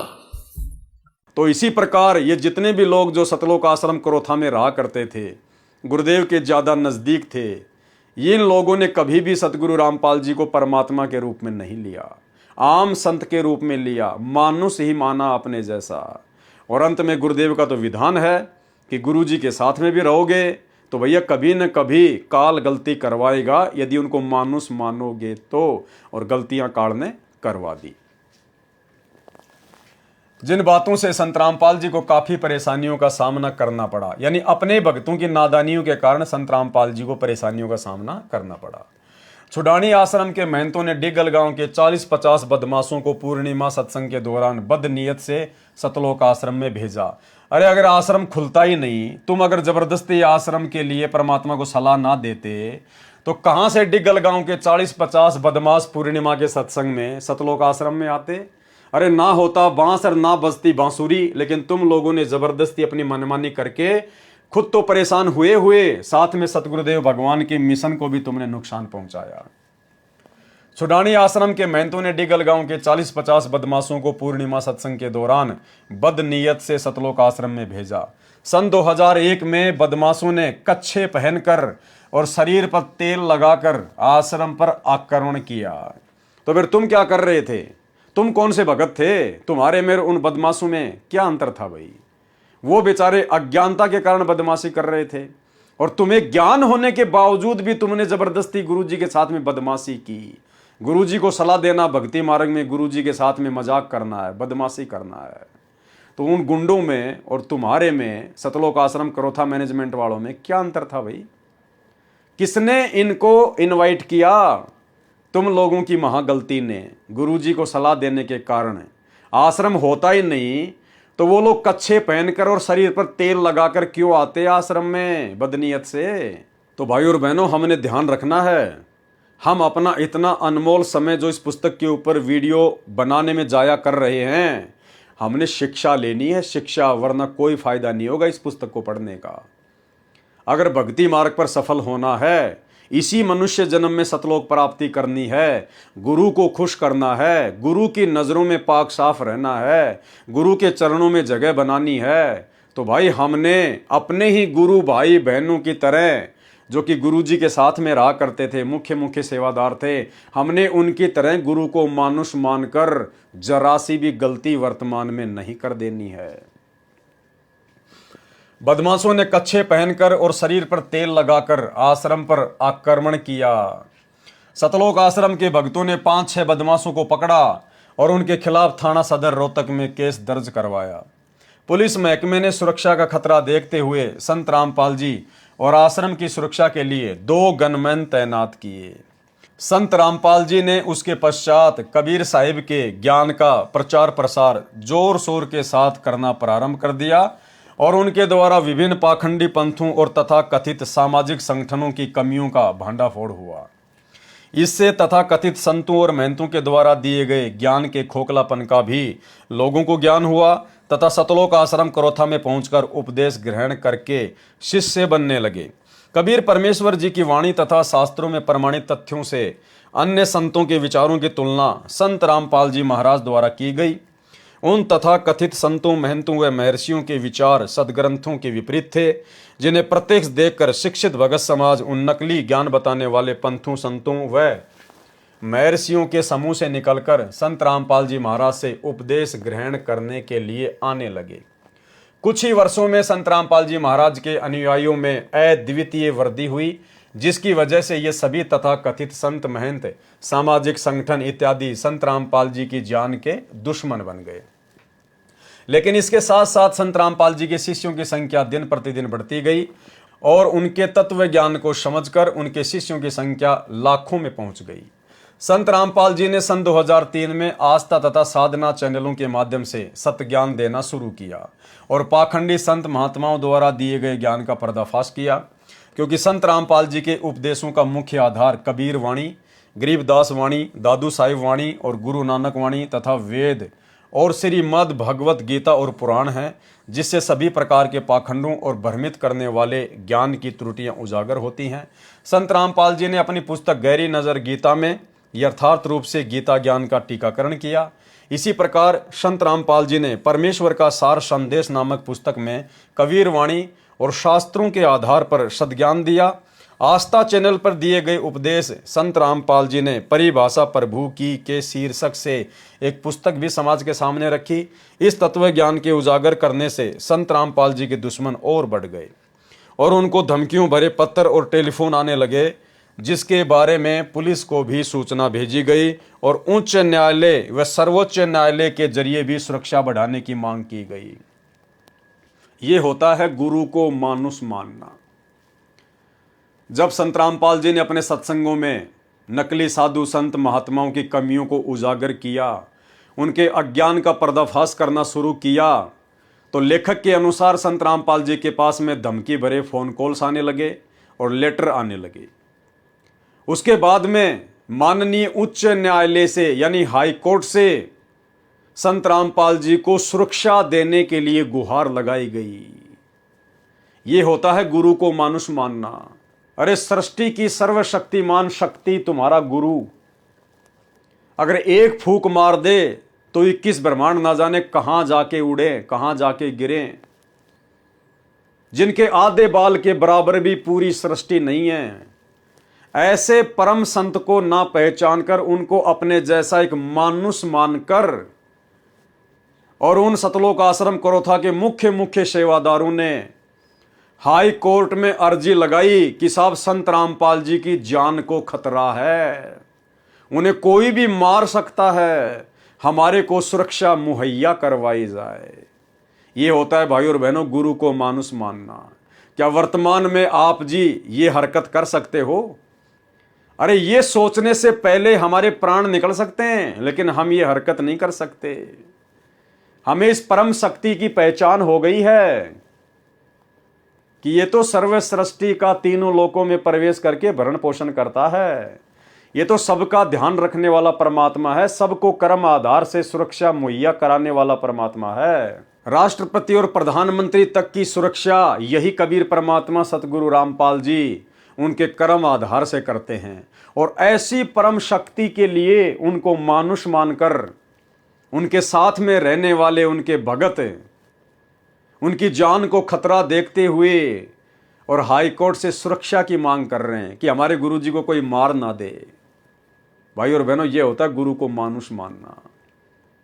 इसलिए आप और हमारे ऊपर एक बहुत बड़ी मेहर की है गुरुदेव ने कि परमात्मा ने हमें साध संगति से जोड़कर हमारी बुद्धि खोल दी। आज हमें इस परम सत्ता, इस परम शक्ति की पहचान हो पाई इन्हीं के आशीर्वाद से।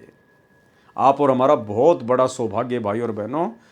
अगर हम इन्हीं लोगों के पीछे लगे होते आज यदि हम 2014 बरवाला कांड के बाद अगर इसी सतलोक आश्रम मैनेजमेंट हरियाणा के पीछे लगे होते बाकी संगत की तरह, तो हमारी भी आज यही सोच होती अपने गुरु जी को लेके। आज हम भी अपने गुरु को मानुष ही मानते। जिस प्रकार वर्तमान में सतलोक आश्रमों से जुड़ी हुई 90% संगत और आश्रम मैनेजमेंट संत रामपाल जी को केवल पहले की तरह एक मानुष ही मानता है। और इस बात का भी जीता जागता प्रमाण, जीता जागता उदाहरण बरवाला कांड 2014 के समय जो भ्रष्ट जज कुमारक पर नामक पुस्तक लिखी गई थी भक्तों के द्वारा। जब हम उस पुस्तक को पढ़ेंगे तो भाई और बहनों आप जी माथे में थप्पी मारोगे कि हे परमात्मा, आपके परिवार के द्वारा, आपके बेटा बेटी भाई बंधु रिश्तेदारों के द्वारा, इन बड़े बड़े कोऑर्डिनेटरों के द्वारा आपकी 15-15, 20-20, 25-25 साल से जो संगति की गई है, इतने दिनों से, इतने वर्षों से ये लोग दिन रात आपके साथ में रहते थे और परमात्मा ये लोग आपको रत्ती भर भी नहीं समझ पाए, रत्ती भर भी। आज भी इन लोगों की सोच आप जी के प्रति एक मानुष वाली है। उस पुस्तक से भाई और बहनों बिल्कुल क्लियर हो जाएगा कि सतलोक आश्रम मैनेजमेंट हरियाणा संत रामपाल जी को केवल एक मानुष के अलावा कुछ नहीं मानता। जिसके बारे में पुलिस को भी सूचना भेजी गई और उच्च न्यायालय व सर्वोच्च न्यायालय के जरिए भी सुरक्षा बढ़ाने की मांग की गई। उच्च न्यायालय ने अदायगी के आधार पर अतिरिक्त पुलिस सुरक्षा देने के आदेश भी पारित किए। उच्च न्यायालय ने कहा कि भैया आपको खर्चा देना पड़ेगा, हम आपको 2-4 पुलिस वाले दे देंगे, लेकिन खर्चा आपको देना पड़ेगा। इसके अतिरिक्त अपने शास्त्र विरुद्ध ज्ञान का पर्दाफाश होने का खतरा भांपते हुए तथा कथित संतों और महंतों ने आस्था और साधना चैनलों पर संत रामपाल जी के प्रवचनों का प्रसारण बंद करवा दिया। इसके पश्चात संत रामपाल जी ने अपने ज्ञान के प्रचार प्रसार के लिए बड़े बड़े शहरों में विशाल सत्संग करने शुरू कर दिए, जिसके द्वारा कबीर साहब द्वारा दिए गए सच्चे ज्ञान का जोर शोर से प्रचार किया और अपने सदग्रंथों में छुपी सच्चाई को दुनिया के सामने रखा। देखो भाई और बहनों, आ गई वही बात जो संत रामपाल जी चाहते थे। छुडानी आश्रम से हटने के बाद जो संत रामपाल जी अपने हिसाब से अपने स्तर पर जो ज्ञान प्रचार कर रहे थे, अंत में उनको वही शुरू करना पड़ा। लेकिन बीच में उन भक्तों ने टांग अड़ा दी आश्रम खुलवा कर। वो आश्रम खोलने के बाद भी संत रामपाल जी ने वही काम किया जो काम संत रामपाल जी अपने मिशन के तहत पहले कर रहे थे। यानी पहले सतगुरु रामपाल जी गांव गांव में जाकर, नगर नगर में जाकर सत्संग करते थे, ज्ञान प्रचार करते थे, और बाद में भी भाई और बहनों उनको वही करना पड़ा। क्या लिख रहा है लेखक? इसके पश्चात संत रामपाल जी ने अपने ज्ञान के प्रचार प्रसार के लिए बड़े बड़े शहरों में विशाल सत्संग करने शुरू कर दिए। बताओ फिर आश्रम क्या काम आया? फिर आश्रम का क्या किया? आश्रम क्या काम आया भाई? अरे आश्रम खुलने के बाद भी संत रामपाल जी ने बड़े बड़े शहरों में, बड़े बड़े नगरों में जाकर फिर से उसी प्रकार से सत्संग करने शुरू किए। टेंट लगाकर, कहीं 4 दिन का, कहीं 5 दिन का, कहीं 7 दिन का। तो आश्रम की आवश्यकता संत रामपाल जी को नहीं थी। संत रामपाल जी ने जिस समय आश्रम खोलना होता उसी समय खोलते। लेकिन भाई बीच में आश्रम मैनेजमेंट ने टांग अड़ाई, गुरु को मानुष मानकर अपनी मनमर्जी करते हुए।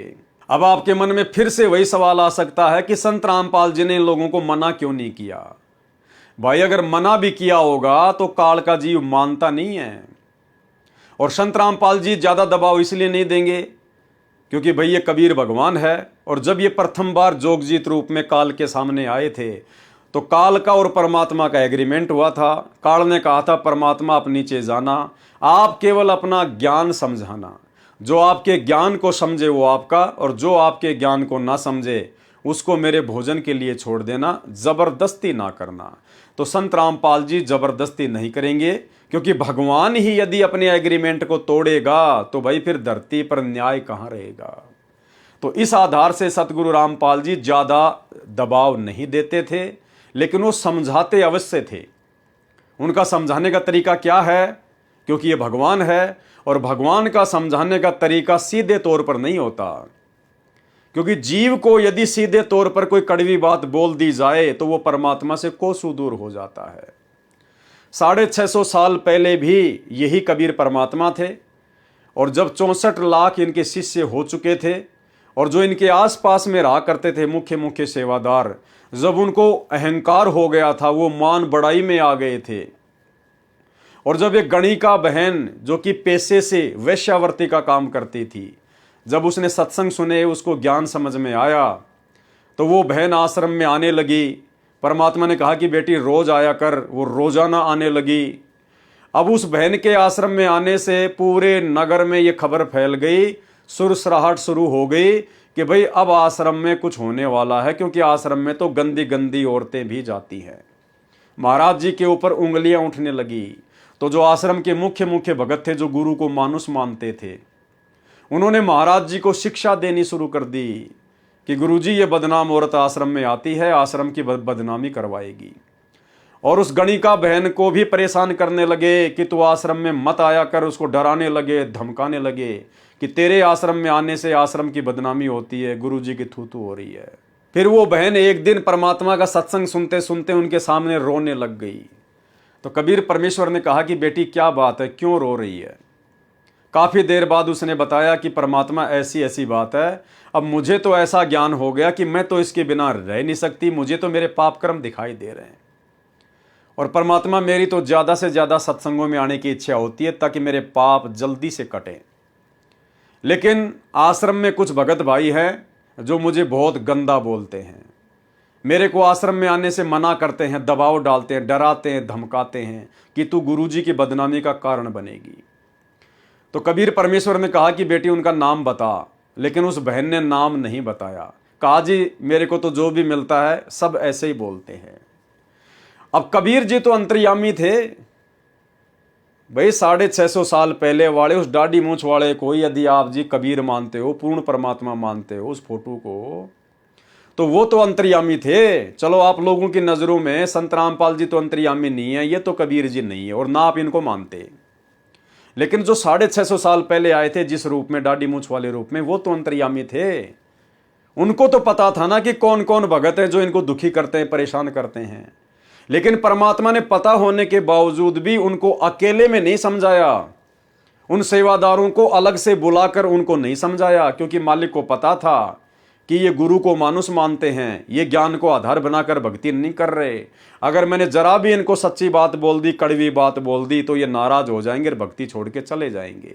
और परमात्मा चाहते हैं ये जीव किसी भी प्रकार से भक्ति पे लगा रहे, देर सवेर कभी तो समझ में आएगी। तो परमेश्वर ने पता होने के बावजूद भी उनको स्पष्ट रूप से ना कहकर और सत्संग के माध्यम से संकेत किया कि भाई कोडी हो चाहे संत बंदगी कीजिए, और हो वैश्या के विश्वास चरण चित दीजिए। अगर कोई कोडी व्यक्ति भी यदि सत्संग में आता है तो उसे नफरत नहीं करनी चाहिए। और यदि कोई वैश्या जो पहले वैश्या का काम करती थी, और अगर उसको ज्ञान समझ में आ जाए और यदि वो सत्संग में आने लग जाए, तो उससे नफरत नहीं करनी चाहिए, अपनी बहन की दृष्टि से देखना चाहिए। अगर वो सत्संग में ज़्यादा से ज़्यादा आएगी नहीं, ज्ञान को सुनेगी नहीं, तो उसके पाप कर्म कैसे कटेंगे, कैसे हल्के होंगे। लेकिन भाई और बहनों, गुरु को मानुष मानने वाला प्राणी गुरु के संकेतों को भला कैसे समझ सकता है। गुरु के संकेतों को समझना कोई सामान्य जीवों की बस की बात नहीं है। तो 650 साल पहले भी परमात्मा ने संकेत ही किया, काल के साथ किए गए अपने एग्रीमेंट के अनुसार। तो वर्तमान में भी तो सतगुरु रामपाल जी के रूप में वही कबीर परमात्मा धरती पर प्रकट है 8 सितंबर 1951 से। फिर भला वो परमात्मा सतलोक आश्रम करो था मैनेजमेंट के उन नाम समझ भक्तों को, जब उन्होंने बार बार सतगुरु को आश्रम खोलने की सलाह दी, तो भला गुरुजी उनके साथ में कैसे जबरदस्ती करते। मालिक को पता था कि इनके मन में तो काल प्रेरणा से आश्रम खोलने की जिद बैठ चुकी है, और यदि मैं इनको मना कर दूंगा तो ये भक्ति से भी दूर हो जाएंगे। तो परमात्मा ने विशेष तौर पर कोई ज्यादा दबाव नहीं दिया, लेकिन परमात्मा ने सत्संगों में कहने में कोई कमी नहीं छोड़ी। सत्संगों में परमात्मा अक्सर जिक्र कर ही दिया करते थे। एक छोटा सा आपको उदाहरण देते हैं भाई और बहनों। हमने भक्ति और भगवान पुस्तक में पढ़ा कि 2 भगत जो गुरुद्रोही हुए थे, एक तो संजय उर्फ कृष्णदास और दूसरा समुद्र दास उर्फ लीलू दास। लीलू दास वो भगत जो एक शब्द गाया करता था, वो हाथ में तुम्बा लेके, एक तारा लेके, कि हम थारी भक्ति पे कुर्बान गुरुजी धनाना वाले। तो भक्ति मार्ग में तुम्बा बजाना अलाउ नहीं है। संत रामपाल जी के यथार्थ 13वें कबीर पंथ में भक्तों के द्वारा अपने गुरुजी के सामने खड़ा होकर ज्ञान देना, हाथ में तुम्बा लेके शब्द गाना, ये अलाउ नहीं है। लेकिन ये हरकत वो भगत उस समय क्यों करते थे? क्योंकि वो गुरु को मानुष मानते थे। जैसे दूसरे संतों के भगत उनको मानुष मानते हैं, इसी प्रकार वो भी गुरु को मानुष ही मानता था। लेकिन गुरुदेव ने उसको स्पष्ट रूप से नहीं कहा कि तू भाई ये तुम्बा रख दे, तू तुम्बा मत लेके आया कर, मेरे साथ चलना है तो तेरा एक तारा तेरे घर पे रख के आया कर, और भाई एक तारा मत बजाया कर। अगर गुरुदेव उसको इस प्रकार से कह देते तो वो कभी दोबारा मिलता ही नहीं संगत में, वो घर बैठ जाता, क्योंकि वो गुरु को मानुष मानते थे। ज्ञान को आधार कोई बना के भक्ति नहीं करता था। शुरुआत में केवल संत रामपाल जी ने अपने कोटे से सुख दिए, इसलिए लोग जुड़े हुए थे, ज्ञान को आधार बनाकर कोई नहीं जुड़ा हुआ था। लेकिन सत्संग में गुरुदेव ने उसी के सामने इशारा किया। आपको एक छोटा सा सत्संग सुनाते हैं जिसमें वही लीलू दास उर्फ समुद्र दास, वो एक तारा बजाने वाला भगत, गुरुजी के ऊपर चवर कर रहा है, पंखा कर रहा है, गुरुजी सत्संग कर रहे हैं, और उसी के सामने गुरुदेव कह रहे हैं कि भाई ये भक्तों के द्वारा ये एक तारा विकतारा लेके, तुम्बा तांबा लेके शब्द सुबद गाना, ये शब्द गाना केवल जो है वैसे नहीं होता, शब्द तो दूसरों को समझाने के लिए गाया जाता है। यानी गुरुदेव भगवान ने एक भगत के द्वारा तुम्बा बजाना बिल्कुल मना कर दिया, संकेत कर दिया, और वो जो तुम्बा बजाता था वही गुरुजी के ऊपर चवर कर रहा था, लेकिन उसके दिमाग में बात घुसी नहीं। सुनिए छोटा सा सत्संग। एक समय की बात। और सत्संग जो है एक दिन का बतेरा हो लागना होता है। जैसे आम भाषा में कहा करो ना भाई, गामकार ज्ञान का तो चमका ऐसा हो से थोड़े में लाग जाया करो, और रात तो फिर नहीं लगता, चाहे सारी उम्र फिर तो चिकने गड़े हो जाएंगे। थोड़े दिन में शब्द सीख लेंगे और शब्दा के फिर सारे टूल ले जाएंगे, एक तारे लेकर नरगढ़ बांध लेंगे, उनसे कोई लाभ नहीं होता। और शब्दा के फिर सारे टूल ले जाएंगे, एक तारे लेकर नरगढ़ बांध लेंगे, उनसे कोई लाभ नहीं होता। और शब्दा के फिर सारे टूल ले जाएंगे, एक तारे लेकर नरगढ़ बांध लेंगे, उनसे कोई लाभ नहीं होता। क्योंकि जिन संतों ने पाया, महाराज कहते हैं कि साकट को तो भारी लागे संतान नाल खिलौना, वो जो परमात्मा के नाम पर नहीं लग रहे उनके लिए तो भारा बात से, और जो राम नाम पर लगे उनको तो यानी खिलौना से। जब चाहो परमात्मा ने प्रकट कर लो, जब चाहो उससे काम ले लो, जो चाहो उसको आपके लिए बालक की इतनी खड़ा रहेगा। तो यहां बताया कि ये सौदा फिरना ही संतो, ये सौदा फिरना है, ना तो मनुष्य शरीर है और ना भाई ये मकान और कमरे कोठी रहे। और हमारे सबसे बड़ी बीमारी यह है कि हमने सोचा हम सदा न्यूरांगे जैसे आज बैठे हैं। तो ठीक इसी प्रकार भाई और बहनों, ये आश्रम ना खोलने के विषय में भी ना जाने गुरुदेव ने उनको कितना संकेत किया होगा, लेकिन जो व्यक्ति अपने गुरु को मानुष मानता है वो संकेतों को नहीं समझ पाता काल प्रेरणा से। इसके पश्चात संत रामपाल जी ने अपने ज्ञान के प्रचार प्रसार के लिए बड़े बड़े शहरों में विशाल सत्संग करने शुरू कर दिए, जिसके द्वारा कबीर साहिब द्वारा दिए गए सच्चे ज्ञान का जोर शोर से प्रचार किया। देख लो जी, शहरों शहरों में भी जोर शोर से प्रचार हुआ, जोर शोर से। फिर आश्रम किस लिए खुलवाया भाई? क्योंकि परमात्मा ने तो वही करना था जो उनको करना होता है, लेकिन बीच में भक्तों ने टांग अड़ाई और अपने सदग्रंथों में छुपी सच्चाई को दुनिया के सामने रखा। इन सत्संगों को सुनकर और सच्चाई को समझकर संत रामपाल जी के शिष्यों में भारी संख्या में वृद्धि हो गई। यानी जितने लोग आश्रम खोलकर संत रामपाल जी की शरण में नहीं आए, लेखक कह रहा है कि भारी संख्या में वृद्धि होती चली गई। जब गुरुजी गांव-गांव, नगर-नगर, दूर-दूर शहरों में जाकर सत्संग करने लगे 5 दिन का, 7 दिन का, तो भारी संख्या में भक्तों की वृद्धि होती चली गई। इन सत्संगों को सुनकर और सच्चाई को समझकर संत रामपाल जी के शिष्यों में भारी संख्या में वृद्धि होती गई, जिससे तथा कथित संत और विशेषकर आर्य समाजी ज्यादा ही परेशान हो गए और उन्होंने सत्संगों में विघ्न डालना शुरू कर दिया, जिसके परिणाम स्वरूप जुलाई 2004 में यमुना नगर में चल रहे सत्संग पर आक्रमण करवाया गया, जिसमें संत रामपाल जी और उनकी संगत बाल बाल बची। भाई और बहनों, ये शब्द लिखना अपने गुरुदेव भगवान के विषय में सरासर गलत है। अरे जिस परम शक्ति का कोई बाल बाका नहीं कर सकता, जिसके अर्ध रूम पर सकल पसारा, ऐसा पूर्ण ब्रह्म हमारा, उस परम संत के विषय में उससे उपदेश लेने के बाद और ये लिखना कि जिसमें संत रामपाल जी और उनकी संगत बाल बाल बची। अरे संगत के बारे में तो लिखा जा सकता है क्योंकि संगत वाले तो जीव हैं, लेकिन संत रामपाल जी के विषय में यह शब्द यूज करना कि वे बाल बाल बचे, इसका मतलब आप अभी अपने गुरुदेव की महिमा से पूर्णतया परिचित नहीं हैं।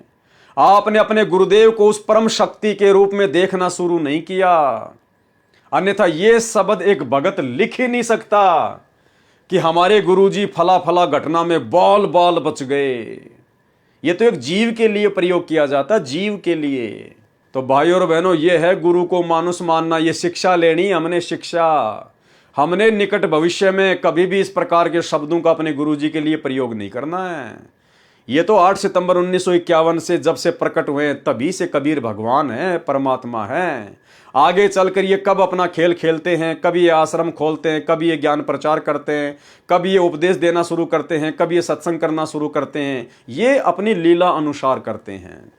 लेकिन अपने गुरुदेव भगवान के विषय में, जो कि स्वयं कबीर परमात्मा हैं, पूरी सृष्टि को रचने वाले हैं, जिनसे बढ़कर सर्वशक्तिमान तो छोड़िए, जिनके पासिंग भी कोई महान शक्ति इस ब्रह्मांड में नहीं है, सृष्टि में नहीं है, उनके विषय में ये शब्द यूज करना कि यमुना नगर के सत्संग में जब लोगों ने बदतमीजियां की तो संत रामपाल जी बाल बाल बचे।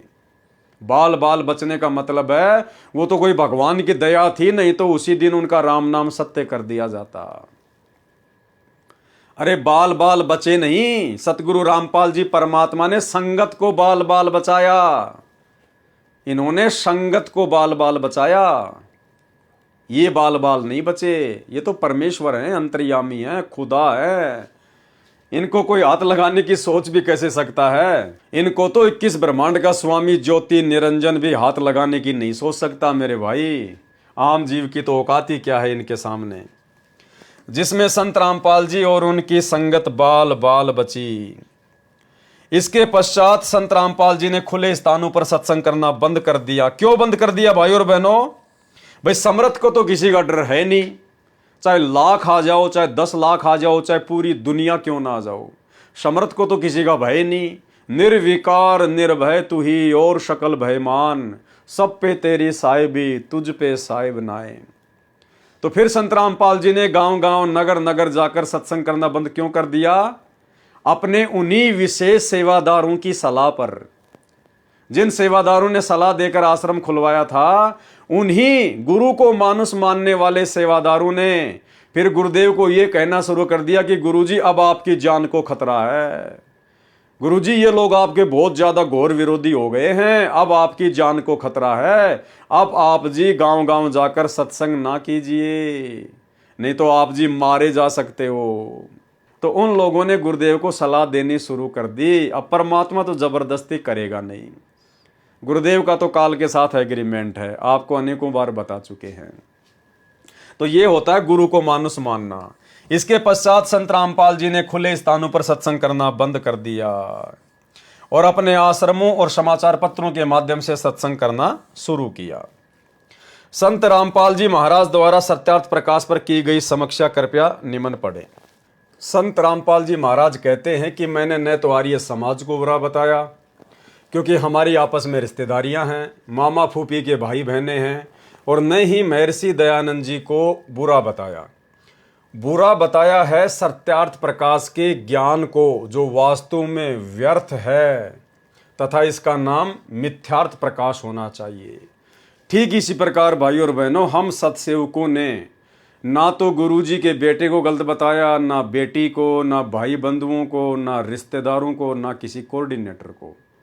हमने यदि गलत बताया है तो उनके द्वारा गुरु को मानुष समझकर जो उनके ज्ञान विरुद्ध आचरण संगत से भी करवाए जाते हैं और जो स्वयं भी कर रहे हैं, उनके उन ज्ञान विरुद्ध घटिया आचरणों की हम निंदा करते हैं, जिन आचरणों को करवाने के पीछे काल ने इन लोगों को निमित्त बना रखा है। तो इसी प्रकार सतगुरु रामपाल जी ने ना तो किसी भी आर्य समाजी को बुरा बताया और ना ही महर्षि दयानंद जी को बुरा बताया। अगर बुरा बताया है तो उनके द्वारा जो सत्यार्थ प्रकाश पुस्तक लिखी गई है उसमें लिखी हुई अज्ञान को बताया है। जिन व्यक्तियों ने हमारे बीच में दरार पैदा करने की कुचेष्टा की है, वे कुछ मुट्ठी भर व्यक्ति हैं जो आर्य समाज की आड़ में आर्य प्रतिनिधि सभा बनाकर उसके अधिकारी बनकर प्रभुता बनाए हुए हैं। ठीक इसी प्रकार भाई और बहनों, सतगुरु रामपाल जी भगवान की संगत को सच्चाई ना समझने देने के पीछे ये मुट्ठी भर सतलोक आश्रम मैनेजमेंट हरियाणा के लोग हैं। ये चंद कोऑर्डिनेटर हैं जो अपने स्वार्थों में पूरी तरह से लिप्त हैं और उनको भय है कि यदि संगत तक सच्चाई पहुंच गई तो हमारा धार्मिक धंधा बंद हो जाएगा। उनके पास ज्ञान का उत्तर नहीं था, इसलिए उपद्रव करवाकर आपस में जनता को लड़वाकर अपनी पदवी बनाए रखना ही उद्देश्य था। आर्य समाज की एक सार्वदेशिक प्रतिनिधि सभा दिल्ली में भी है जो पूरे भारतवर्ष की संचालक है। उन्होंने इस सत्य ज्ञान का विरोध नहीं किया क्योंकि वे सत्य से परिचित हैं कि सत्यार्थ प्रकाश का ज्ञान व्यर्थ है। आर्य समाज की परिभाषा क्या लिखा जा रहा है? आर्य समाज के विषय में आर्य समाज की क्या परिभाषा है? आर्य का अर्थ श्रेष्ठ, अर्थात समाज का अर्थ समुदाय, वह समुदाय जो शराब, मांस, तंबाकू आदि नशीली वस्तुओं का सेवन न करता हो, चोरी जारी झूठ कपट से दूर हो, वह समुदाय आर्य समाज कहलाता है। तथा जो आर्य समाज के 10 नियमों का पालन करता हो, जिनमें चौथा नियम है। चौथा नियम क्या है आर्य समाज के नियमों में? जिनमें चौथा नियम है, सत्य का ग्रहण करो, असत्य का परित्याग करो। जो अपने आप को आर्य समाजी कहते हैं, वे आंखों देखकर भी सत्य को ग्रहण नहीं कर रहे कि वास्तव में सत्यार्थ प्रकाश का ज्ञान वेद ज्ञान विरुद्ध है तथा मिथ्या आलोचनाओं का पुलंदा है। ठीक इसी प्रकार भाइयों और बहनों, लेखक के द्वारा, भगत विजय दास के द्वारा आर्य समाज को तो उनके नियम याद दिलवाए जा रहे हैं कि तुम काहे के आर्य समाजी हो। तुम्हारे जो 10 नियम है, उन 10 नियमों में जो चौथा नियम है, तुम उस नियम की तो पालना करते ही नहीं कि सत्य को ग्रहण करो और असत्य का परित्याग करो। तो ठीक इसी प्रकार भाइयों और बहनों, सतलोक आश्रम मैनेजमेंट हरियाणा वालों को भी विचार करना चाहिए दुनिया को शिक्षा देने से पहले कि तुम काहे के आर्य समाजी हो। फिर आर्य समाजी का मतलब सर्वश्रेष्ठ समाजी, और संत रामपाल जी ने सच्चा आर्य समाजी केवल अपने भगत को बताया है। तो सतलोक आश्रम मैनेजमेंट हरियाणा फिर कहां से पक्का आर्य समाजी हो गया? कहां से पक्का संत रामपाल जी का अनुयायी हो गया, भगत हो गया? क्योंकि आप लोगों ने आर्य समाजियों को तो उनके 10 नियमों में से चौथा नियम याद दिला दिया कि ना तो तुम सत्य को स्वयं ग्रहण करते और ना तुमने असत्य का जो है परित्याग किया है। तो ठीक इसी प्रकार भाइयों और बहनों, हमने भी सतलोक आश्रम मैनेजमेंट हरियाणा को याद दिलाना चाहिए कि तुम कहां से सतगुरु रामपाल जी परमात्मा के सच्चे भगत हो गए भेरे। अरे तुम्हारे पंथ में जो 11 नियम चलते हैं, 11 नियम, 1 2 3 4 5 6 7 8 9 10 11, तुम्हारे नियम में जो 11 नियम चल रहे हैं, तो तुम कहां से छठे नियम की पालना कर रहे हो? तुम भी तो भाई इस 6 नंबर नियम की पालना नहीं कर रहे। जुआ ताश कभी नहीं खेलना है। अरे संत रामपाल जी ने तो ताश भी खेलने के लिए मना किया है कि भक्तों ने तो ताश भी नहीं खेलनी। और यदि कोई व्यक्ति ताश खेल रहा है तो उसके पास में बैठना भी नहीं है, अन्यथा मर्यादा खंडित होगी, गुरु जी का वचन टूटेगा। और इसके विपरीत आप सतलोक आश्रम मैनेजमेंट हरियाणा वालों ने, गुरुदेव के परिवार वालों ने धनाना गांव में 50 लाख रुपए का धनाना गांव के बच्चों के खेलने के लिए, उन बच्चों की श्वासें बर्बाद करवाने के लिए तुमने बैडमिंटन का स्टेडियम खुलवा दिया। अरे तुम भगत हो, तुम संत हो, तुम संत रामपाल जी के फॉलोवर हो। अरे तुम अपने गुरुजी के 11 नियमों में से, जो प्रथम नाम दीक्षा दी जाती है उस समय जो 11 नियम बताए जाते हैं, उनमें से जो छठे नंबर का नियम है कि जुआ ताश कभी नहीं खेलना, अरे तुमने तो दुनिया को खेलने के लिए स्टेडियम बना के दे दिए। तो तुम कहां से भगत हो गए भाई? तुम कहां से पक्के आर्य समाजी हो गए? तो भाइयों और बहनों, इसीलिए परमात्मा कहते हैं, करनी तज कथनी कथ है, अज्ञानी दिन रात, और कुत्ते जो भौंकत फिरे, सुनी सुनाई बात। ये खुद अपने पंथ के नियमों का पूर्णतया पालन नहीं करते हैं। तो भाइयों और बहनों, आप जियों के सामने सतगुरु रामपाल जी परमेश्वर जी की सत प्रेरणा से इन पुस्तकों के ऊपर जो वीडियो बनाए जा रहे हैं, आपके सामने प्रस्तुत किए जा रहे हैं। ये वीडियो बनाने का हमारा केवल एक ही मकसद है कि भक्ति मार्ग पर आप और हम भगत भाई बहन वर्तमान में, जो कि बिल्कुल पीक टाइम है, प्राइम टाइम है भक्ति का, इस समय आप और हम वो गलतियां ना कर दें। अपने गुरुदेव भगवान को मानुष मानकर, अपने जैसा एक व्यक्ति मानकर वो गलती ना कर दें जो गलतियां करके आज से पहले हमारे बड़े बड़े भगत भाई बहन अपने इस मनुष्य जीवन को बर्बाद कर चुके हैं। वो वर्तमान में भक्ति भी कर रहे हैं, वो वर्तमान में इन आश्रमों भी आते हैं जाते हैं, और आज भी उसी प्रकार से इन आश्रमों में वो बहुत बड़े परम भगत बनकर बैठे हुए हैं।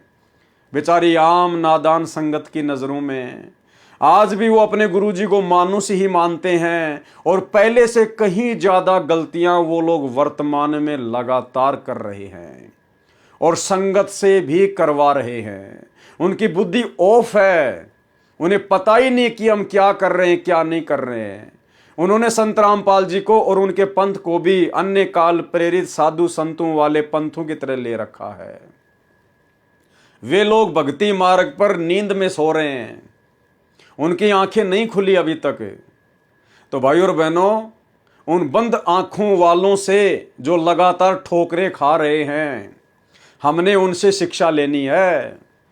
क्योंकि परमात्मा कहते हैं कि समझदार व्यक्ति वो नहीं होता जो ठोकर खाकर समझ जाए, नहीं, उससे कहीं ज्यादा समझदार वो होता है जो दूसरे की ठोकर से अपना अंगूठा फुड़वाने से बच जाए। तो भाई और बहनों, आज से पहले गुरु को मानुष मानकर ही जितने भी बड़े बड़े सेवादारों ने, बड़े बड़े भक्तों ने, गुरुदेव के परिवारों ने जो अपने पैर फोड़ लिए हैं ठोकर खा खा के, और फिर भी ये लोग नहीं समझ पा रहे, आंखों पर काली पट्टी बांध के चल रहे हैं भक्ति मार्ग पर। इन्हें सत्य असत्य का पता ही नहीं, क्या नियम है, कौन सा नियम टूटने से क्या होगा, कैसे गुरुदेव प्रसन्न होंगे, कैसे नाराज होंगे, इन्हें कुछ नहीं पता। ये आज भी गुरु को मानुष मानकर और अपने घर का गुरु मानकर उसी प्रकार से काल प्रेरणा से दौड़े जा रहे हैं। तो ये जिस प्रकार से ठोकरें खा रहे हैं लगातार, गुरुदेव की मर्यादा तोड़कर, सत्संगों के विरुद्ध कर्म करके, आप और हमने डरकर भक्ति करनी है, शिक्षा लेनी है। ये गलतियां हमने अपने जीवन में नहीं दोहरानी है। परमात्मा ने सात संगतियों के माध्यम से वीडियो बनाने का जो मौका दास को दिया है, केवल इसी मकसद से दिया है कि हम सब इतने ज्ञानवान हो जाएं, इतने समझदार हो जाएं कि अब हम अपने गुरुदेव को जरा भी दुखी होने का मौका ना दें।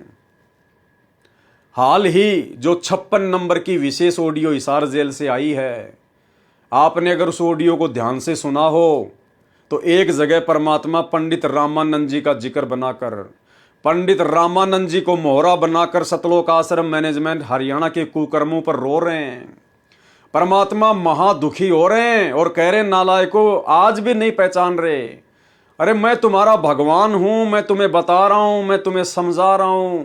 गुरुदेव स्पष्ट कह रहे हैं, पंडित रामानंद जी को माध्य बनाकर संकेत कर रहे हैं अपने परिवार के ऊपर, इन सतलोक आश्रम वालों के ऊपर संकेत कर रहे हैं कि मैं तुम्हारा भगवान हूं, तुम्हारे लिए भटक रहा हूं, और फिर भी तुम मुझे नहीं समझ रहे, चौधरी बने फिरते हो, तुम पंडित बने फिरते हो। क्योंकि सतगुरु रामपाल जी भगवान अंतर्यामी है, उनकी आंखों के सामने इनके सारे कुकर्म चलचित्र की तरह यूं के यूं हैं। परमात्मा को दिखाई दे रहा है इनका भविष्य कि आगे चलकर ये काल की गोद में बैठेंगे।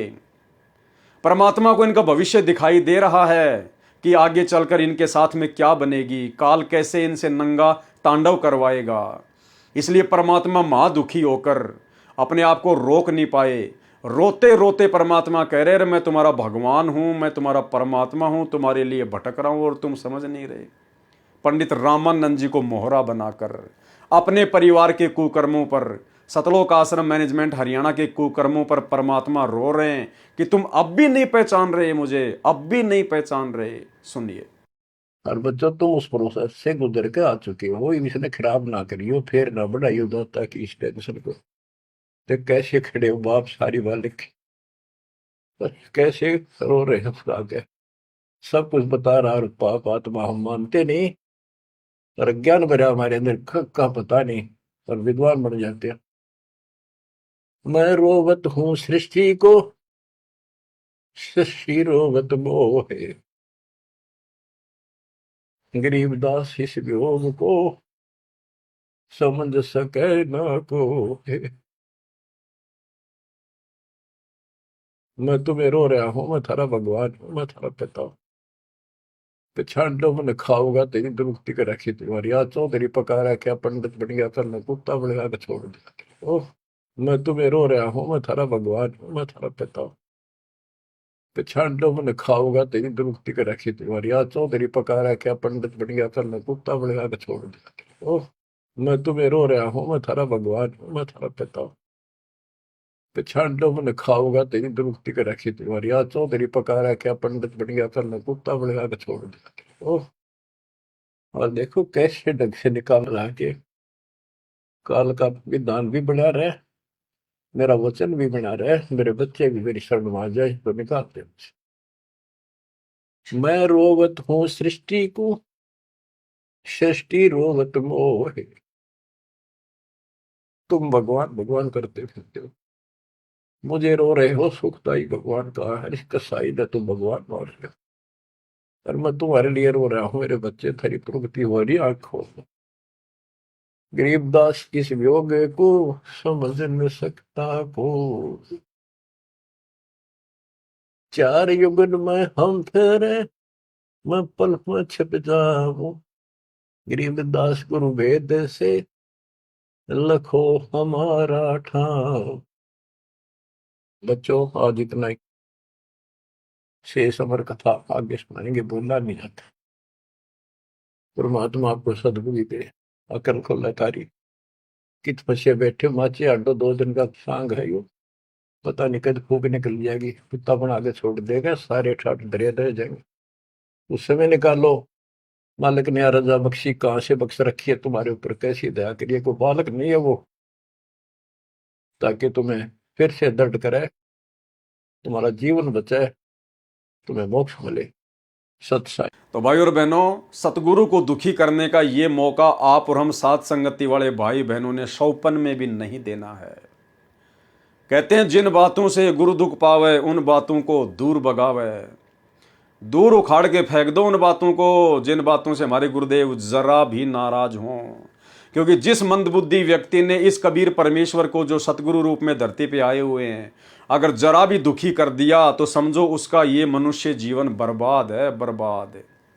तो भाई और बहनों, हमने गलतियां करने से बचना है, इसीलिए परमात्मा ने सात संगतियां शुरू करवाई है कि वो पहले वाले भक्तों की गलतियां आपके सामने रखी जाएं और गुरुदेव को भी दुखी होने का मौका ना दें। तो आज ही हमारा पार्ट नंबर 3 था।